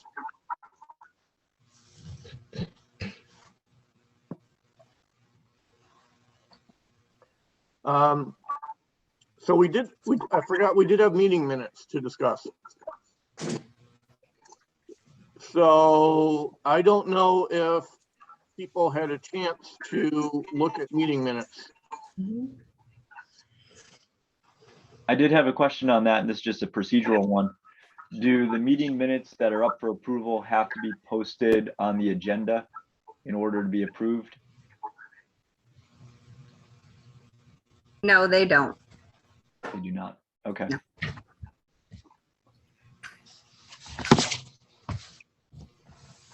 And then just in light of conversation on the minutes and sort of what we've done in the past and what we're going to do moving forward, I just wanted to reference, I think I saw something, and maybe Mindy or Justin, you might know more about a change in New York State's open meeting laws and how that applies to minutes and how quickly they need to be released after meetings.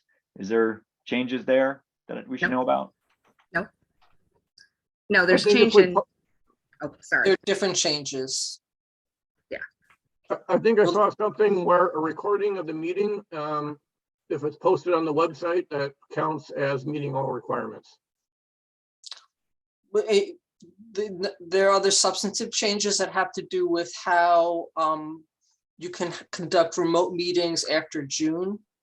But I think that the Board of Trustees needs to address that before this board jumps in. I was gonna say after June 4th, I would consider you are in person. The virtual component is gonna be a lot different than even it was before. And we're still getting clarification and understanding. And the village board is gonna have to adopt a local law to address it if we move forward in that way. So it's not Exactly gonna, right. it's not gonna be this easy. It really isn't. Okay, so I think as far as how future meetings go after our June meeting, it sounds like we're gonna be in person most likely. And we'll be looking for more updates from Dorothea when the village board and Dorothea gets more advice on the matter. Correct. So I'm gonna ask straight out because there was a little confusion. Do you want your next meeting virtual or in person? Because everybody else has moved to in person. I had gotten a sense because of 75 Monroe, we wanted to be in person. It's kind of hard when you know, subject changes what the meeting, you know, we want to be consistent as best we can. I understand there's personal preference and the board did give you your choice. I just want to know so we don't have confusion with postings. The next I've one, always liked virtual. I think pretty much everybody else has as well. the next one's June 1st, right? Yep. I suspect there will be a special meeting before then, though. Yeah. I'm good with in person. Yeah, I'm fine. I mean, we're gonna have to go in person after June 8th, so Right. you know, whether or not we do the next one in person or not in person, it's only one more meeting. Right. And I think the 75 Monroe ones will probably be in person, so Yes. there's really only one left. I guess if we're willing to make the change and it's easier for village staff, I'd say, why don't we just do it? Yeah. Thank you. We just want to make sure we're doing what the board requests and wants. Well, did we get a mutual, Joanne, did you have thoughts on it? I didn't hear anything from you. I'm fine either way. Okay, That's not helpful. I prefer virtual. I don't but mind did- coming. But we also have to go back to Village Hall, so it sounds like the majority would like to just do in person. At the end of the day, I prefer virtual, but it's not gonna be a lasting approach. So if we're gonna have to, you know, rip the Band-Aid off at some point, we might as well just do it, and it sounds easier for, again, Village Hall. Right. Okay, Okay. So back to the live deal. all right, let's jump back to minutes. So thank you for asking that clarification for that, Dorothea. That, I think that's pretty clear. Thank you. So talking about minutes, I didn't quite get a response, I don't think, which is after any meeting, virtual or in person, let's assume now they're all in person. So after any in-person meeting, what is the time frame by which minutes need to be posted for the public or posted for the, like, how quickly do they need to be done? And the reason I'm asking is because in some way that's gonna come back to how thorough can we make them? Well, okay, there's two parts to that question. Mhm. We always have, the minutes are always foilable, whether the board has approved them because they're in a draft form. Okay. And these minutes have been completed. They've been going back and forth, getting approvals, and there's been so many people and Marina leaving, different things happening that they're been floating in the system. But if someone came in and requested a set of minutes, we could produce them. They would have drafts stamped on them 3 times over because Okay. they have not gone in front of the board.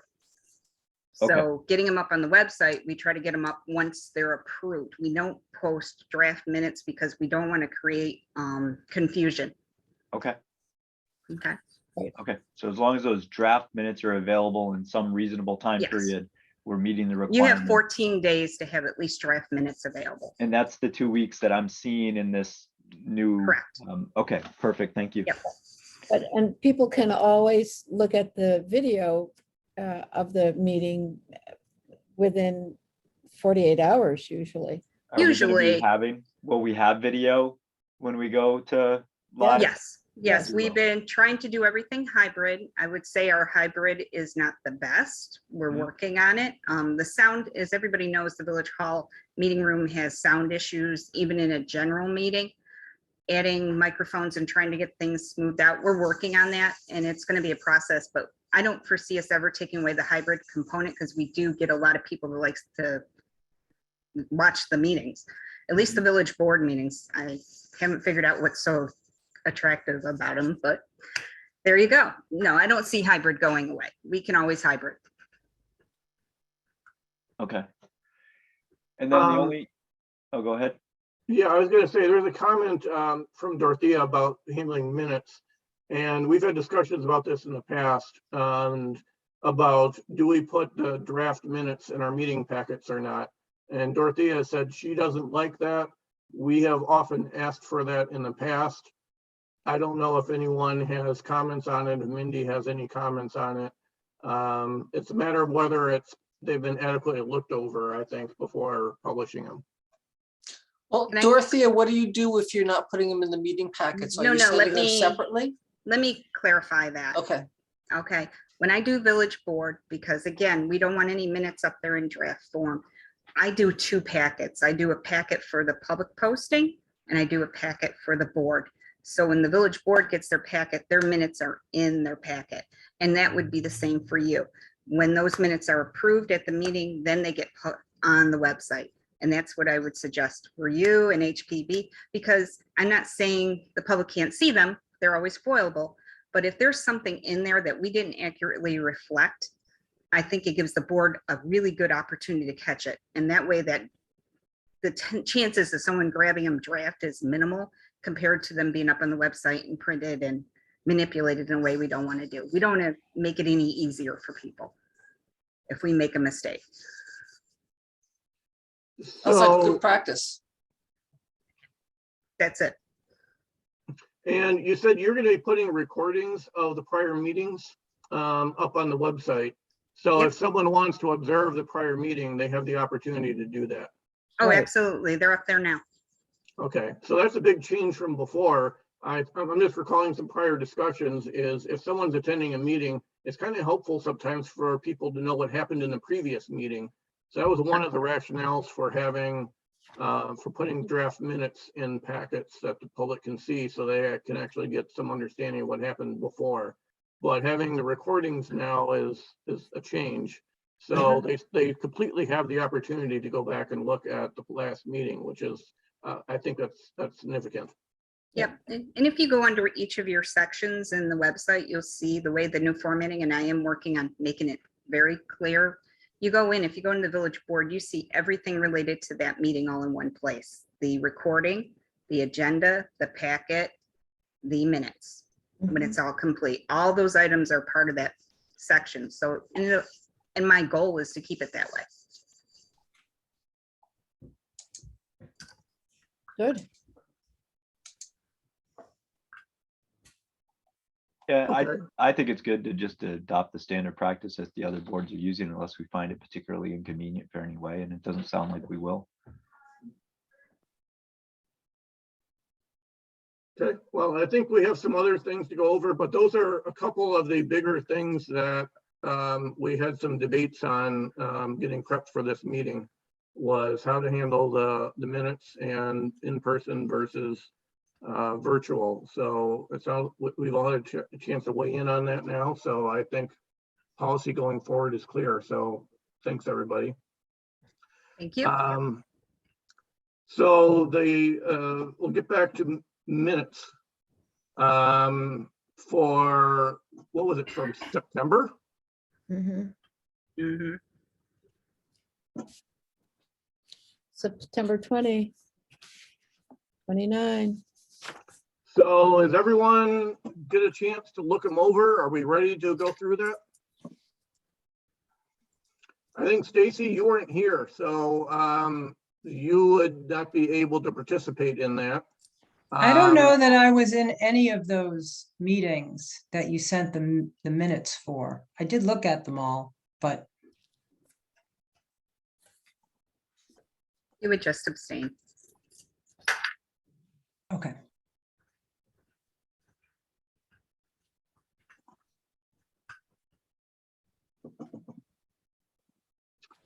So someone want to start with the first ones? So I'm I, on- I just have a quick question. I'm on another board, and when we do our meetings, it's quick. Are you really going to go through each page of each set of meetings? Is that the norm for this board? no,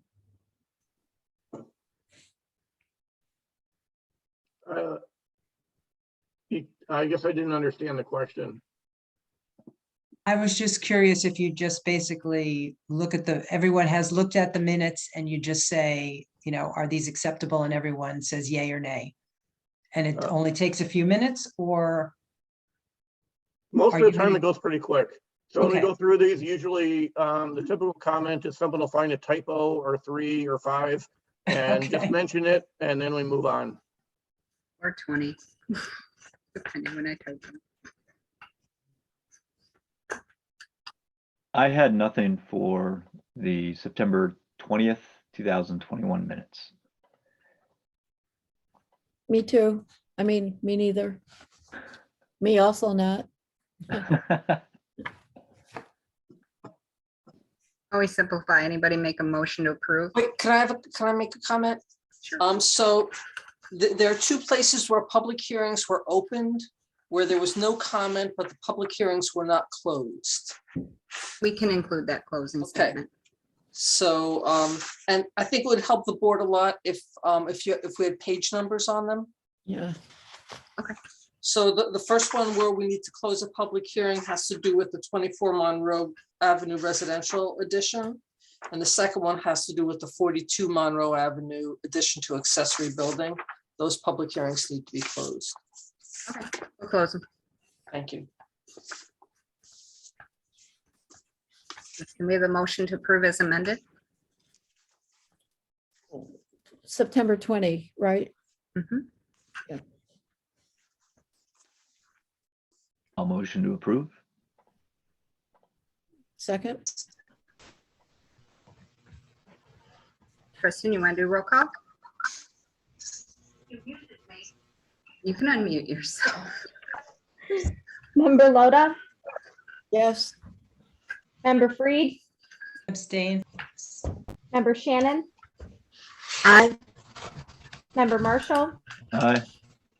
Chairperson Felicia, Aye. motion carries.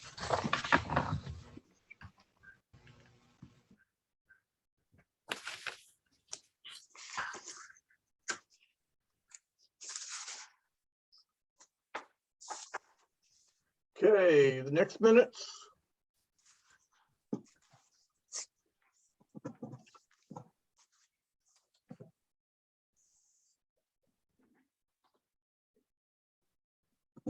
Suppose I would second Mindy's comment on the first one. Looks like we opened a public hearing but didn't close one. First of all, what's the date on these? Oh, September 29th, 2021.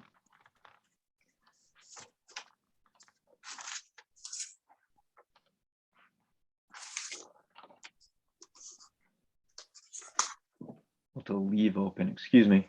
So this is I'm sorry, we wouldn't have closed it till the next meeting on October 18th, so we left it open and continued. Never mind.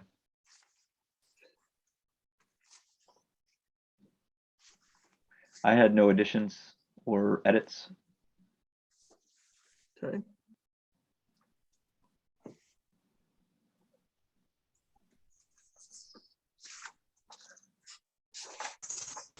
Good with me.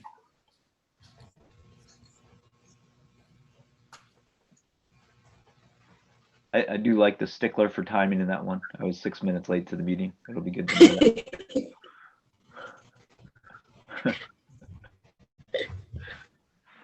Oh, that was the one that Mike Reynolds participated in. Right. Mike, do you have any comments on this? I think Mike gets to vote on this one. No comment. I presume since he's here, he can vote on the minutes. Is that correct?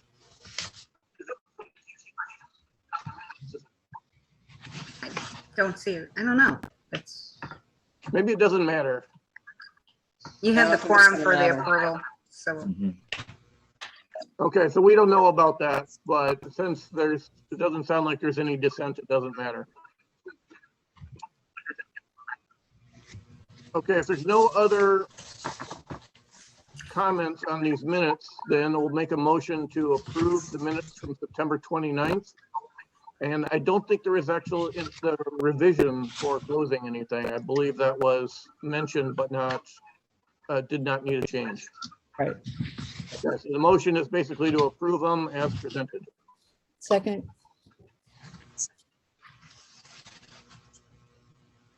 Member Loda, yes. Member Freed, Dane, Member Shannon, Aye. Member Marshall, Aye. Chairperson Felicia, Aye. motion carries.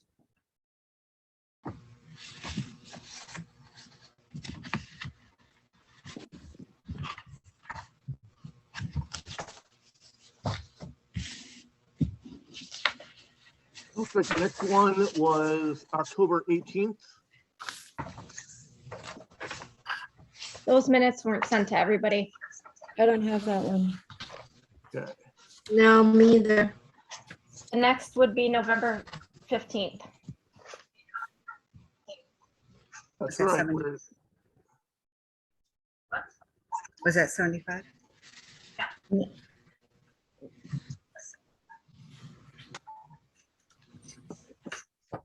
So on November 15th, on the second page, the fourth paragraph from the bottom, it's just Dave Marshall's last name is misspelled. Thanks, Susan.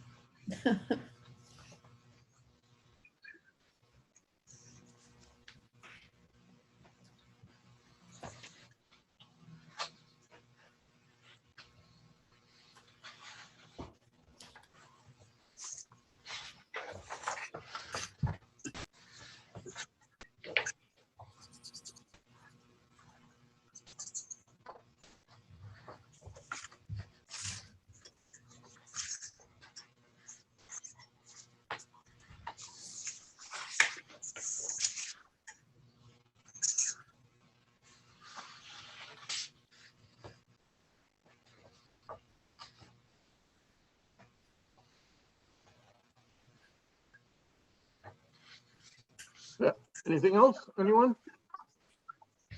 I'll make a motion to approve. No, Oh, sorry.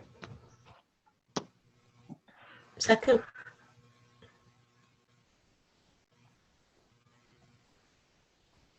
Member Loda, Yes, Member Freed, Wait, I'm sorry.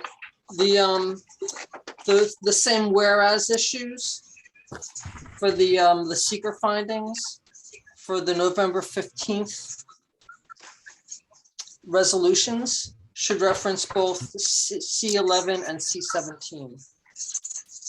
Because those are both area variances for residential structures. Sounds like we need to get our template updated. yeah.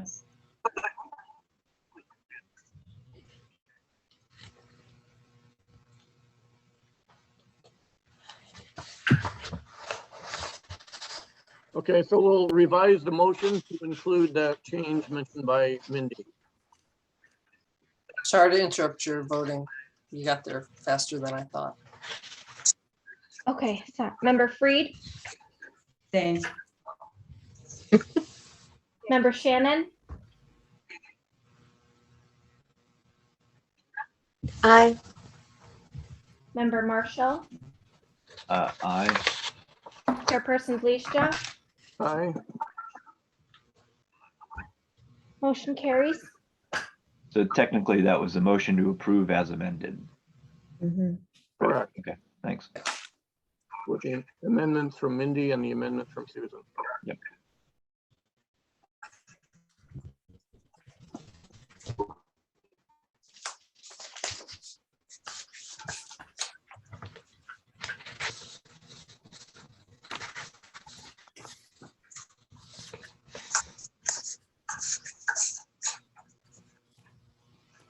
It looks like the only other one we could do would be December 15th. And that's 75 Monroe. Mhm.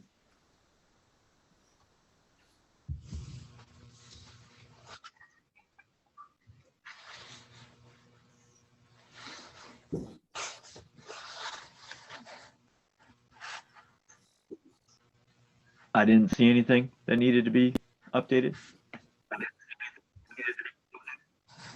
I'm good. Was that a meeting? I was not there. I'm good too. Yeah, I had a couple of short comments. Okay. Joanne, your video's gone. There you are.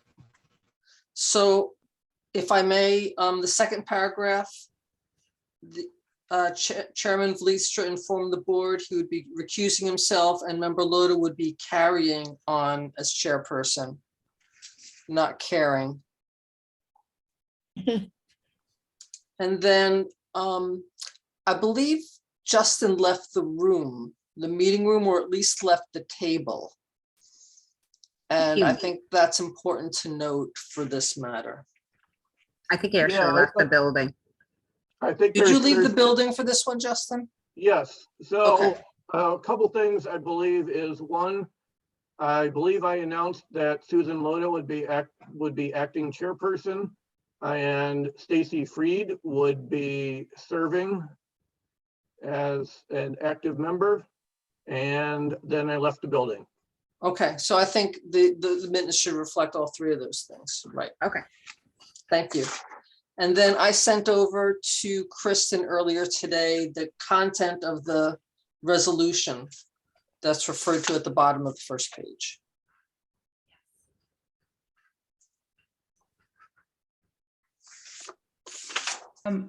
We're looking at the December 15th minutes, right? Yes, Okay, so the company is T.Y. Lin, correct? yes, It's typed incorrectly. In every instance, it's typed as T.Lyin. That's the correct. That is correct. So that is correct? That is correct. Okay, then. Typing it for years. That is correct. That is their official name. It's, Oh, yep, DLY instead of TYL. yep. Okay, well, that's news to me too, because I thought it was capital T, capital Y, capital L-I-N. yeah, me too. That was, hold on. No. What is it on there? Yeah, on the website, it's T.Y. Lin, L-I-N. Yep, isn't that what I have on there? Isn't that what's on there? No, That's on there. No, no, you just flipped the letters. Oh, You I was wrote sleep- L-Y. I instead was of sleeping when I TYL. typed those. Okay, nope, I stand corrected as always. You could just do a global and Yeah. they'll all go away.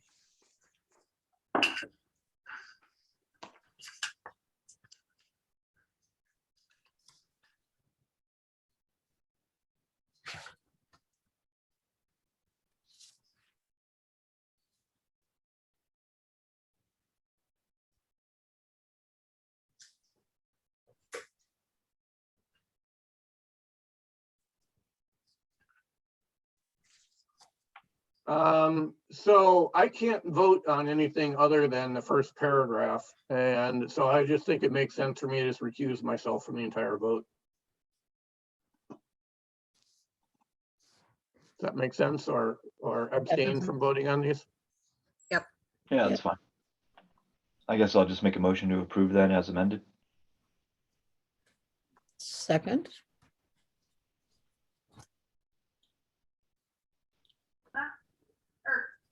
Yeah. Member Loda, yes.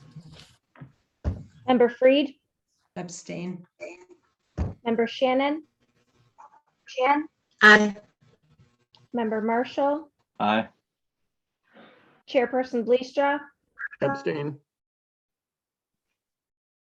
motion carries.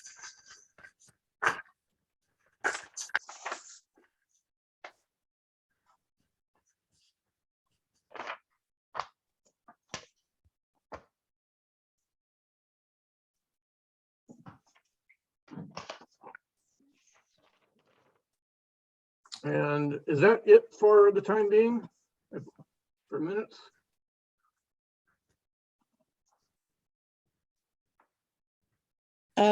January 13th, special meeting.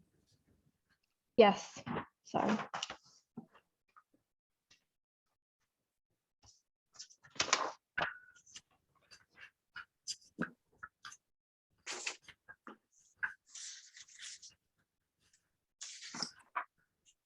So in this instance, there's obviously a change in who's doing minutes.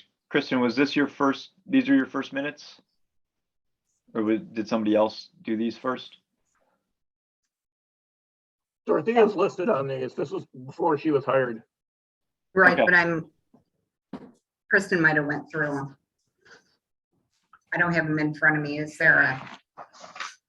So the only question is, there's a noticeable difference in the depth of the information that's being provided on the minutes from the December 15th to now subsequent January 13th moving forward. And it's really just a question of, how do we want to go about minutes moving forward? To what degree and depth do we want? How many references to individual comments versus group comments? Those sorts of things. And I just wanted to open up that conversation. If I could jump in, I like the short form minutes a lot better. If people want to see the details, they can look at the website. But, I think that in the past, the board's got a little stuck in the weeds. Yes. And, before the board was meeting remotely and the public had access to the full video, there might have been a good reason for, the transparency issue that's so important to the board, for the minutes to be more detailed. But these days, I think that a more streamlined minutes that just reflect the, summarize the presentations and decisions are more appropriate. Mm-hmm. Yeah, I'm in favor of minutes that reflect transactions, and the discussions, can be seen word for word. Well, but so I have a substantial comment on that. All of the recordings aren't in village possession of the meetings. They're on YouTube. And I No, believe they are. They are? Oh, yeah, we put them on YouTube. Okay, No. so what I'm wondering is, we frequently go back and look at things that happened years ago to figure out if there's what happened before. Reading minutes, I find pretty convenient to do that if it explains what's going on. I'm most definitely not likely to go back and look at a 2-hour video to understand what happened. So personally, I really appreciate having fairly detailed minutes.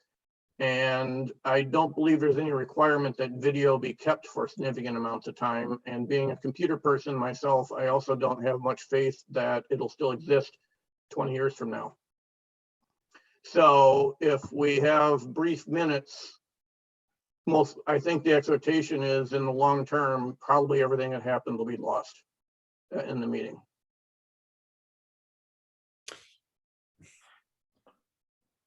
Can I comment? Oh, As a clerk and doing this,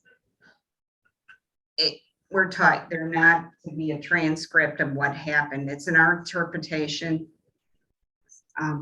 Kristen, can you mute? It's our interpretation of what actually happened at the meeting. And typically, really all we're required to take down is the motion in the second. You should provide a little flavor, but you really don't want it to be word for word and trying to get in it. And it's more problematic that way. The more we try to get so detailed, and that is something we are breaking away from with the village board and HPV, because honestly, nobody really benefits from 13 pages of minutes, and I've typed them, and it takes a long time, and that kills your turnaround time on getting them. You know, we do our best to catch the most important things that come out of that conversations and everything else. I mean, we can always add a little bit more, but I would encourage the board to keep it, you know, and we'll keep those recordings, but we're required to, you know, there is, you know, statutes that we can get rid of. I'm not getting rid of anything, because to me, it's better to have it to go back to produce it. So we are keeping those, we have them, and we upload them onto YouTube. So we have them in our possession, and they're our property. So my 2 cents. Is there currently a requirement to save video indefinitely? There is not. I think there is a limit. You can keep them, I want to say it's 6 months, but I can tell you, I have audio from your board for probably 7 years right now. So the village has never been in a habit of dumping the details, because to me, it's very important if we ever had to go back for anything. Right. It's easy to keep. Yeah. So ease of keeping doesn't necessarily, to Justin's point, allow for ease of use, right? I do like the provisions to be able to pull up a series of 6 to 10 PDFs and just search for keywords and find key information. I think there may be some benefit to a little bit more extrapolation, particularly when there's differences of opinions or unique characteristics of the conversation, perhaps a little bit in more detail. But I do think to the comment of specific applications or requests for variance, what we eventually vote on will contain most of the meat of the matter, but it doesn't, if that conversation that led to that is divided at different ways, it may not contain all those nuances. And I just want to be sure that we have some of that embedded in that. I don't know if that's useful or not.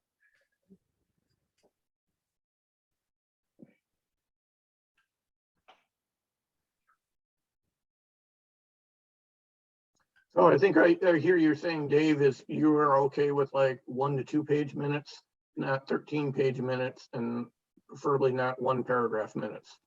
Yeah, I wouldn't mind a little bit more, just to make sure, you know, again, I think there's benefit to the community to be able to go back and say, you know, what did these board members think differently than what was eventually adopted? I mean, we all might have voted yay, but if people had dissenting opinions or people had, you know, I think there's benefit to the community to know those things over time. Not necessarily maybe by name. I don't mind it by name, but just the different sides of the opinions, I think, can be helpful, even though we may all determine to vote in one direction, right? What is, can you be more specific about that benefit to the community? Yeah, I think that,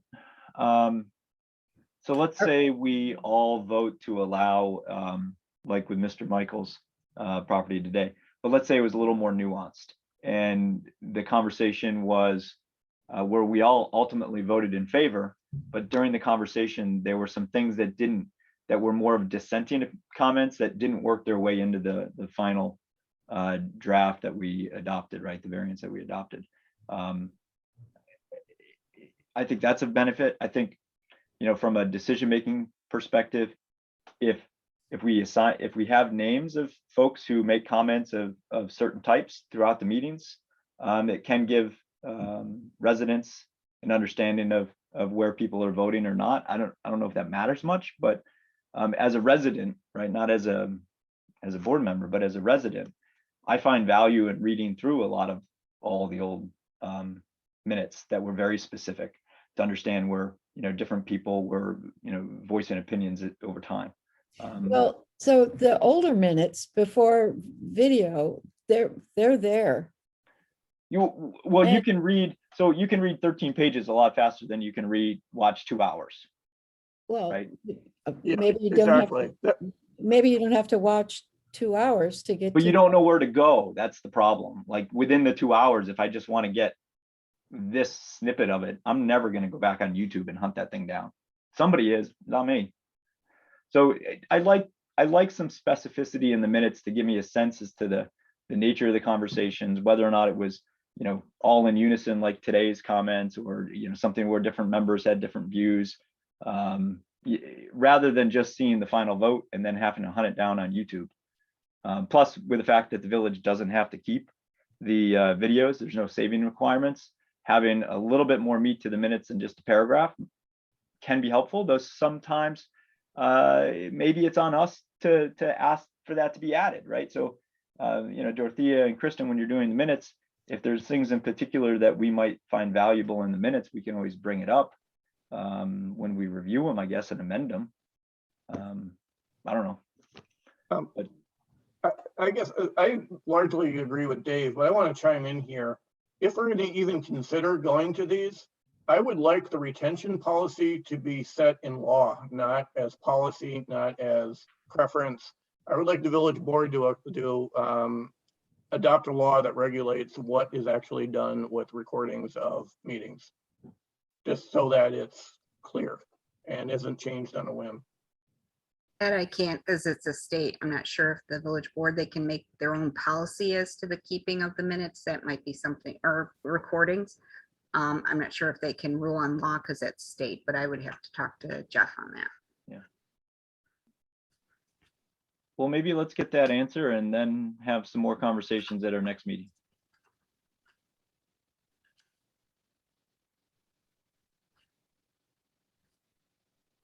Yep, and I mean, my opinion is I like the verbose minutes, but I do totally understand that they're a pain to make. But I know when I go back and look at trustee minutes, for example, if I try to go back and look at 3 months worth of meetings, I can go through 3 months versus minutes in a reasonable amount of time.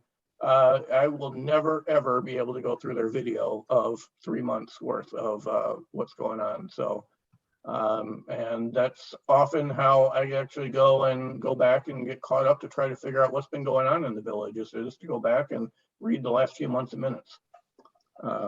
So that's my comment, but we can leave this as an open issue. It sounds like it might be some healthy things to ponder. Sure.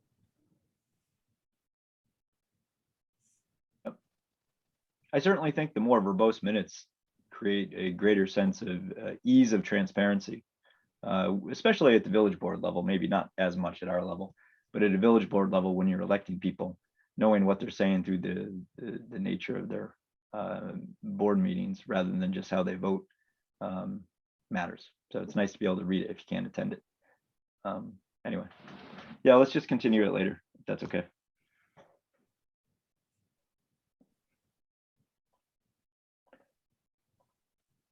So Justin, should we vote to adjourn or make a motion to adjourn? Are we done tonight? I think we're done. Was there a vote on the January 13 minutes? I don't believe there was. No, So I think the question I is, had a comment on the January 13 minutes. okay. Under 75 Monroe, if we could say continued concept plan presentation. Yep. So that it's clear that the board wasn't actually evaluating the application at that time. Okay. Thank you.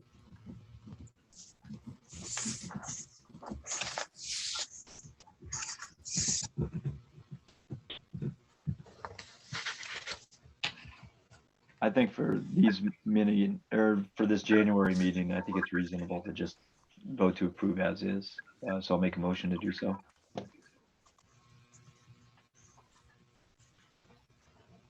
Second, Okay.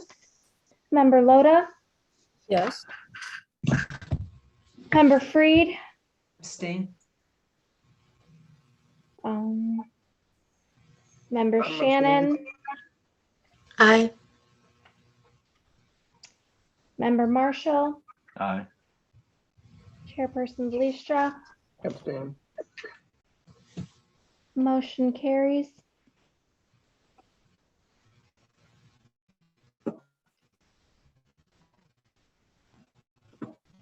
Anything else tonight? Just a quick announcement. I'm just handing you over to Kristen at this point, so I'll drop in as needed. I'm always available whenever you want to find me at the office. I think she's got a handle on it. So I wish you all luck and have a wonderful evening. Thanks, Dorothea. Thanks, Dorothea. And Dorothea, thank you so much for your help filling in our absence. No problem.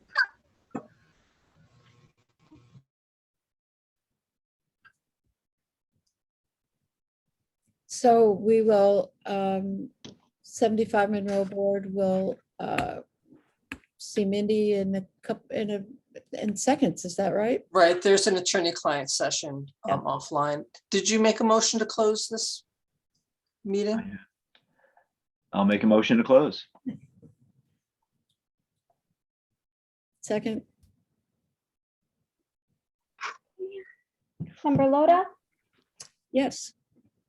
member Freed, Yes. member Shannon, Aye. member Marshall, Aye. chairperson Leistra, Aye. motion carries. Thank you, everyone. And thank you, Kristen. You did a great job on your Yeah. first meeting for us. Right. Thank you. Well done, Kristen. Thank you. Good night, all. Good night. Good night. Bye. Good night. Good night.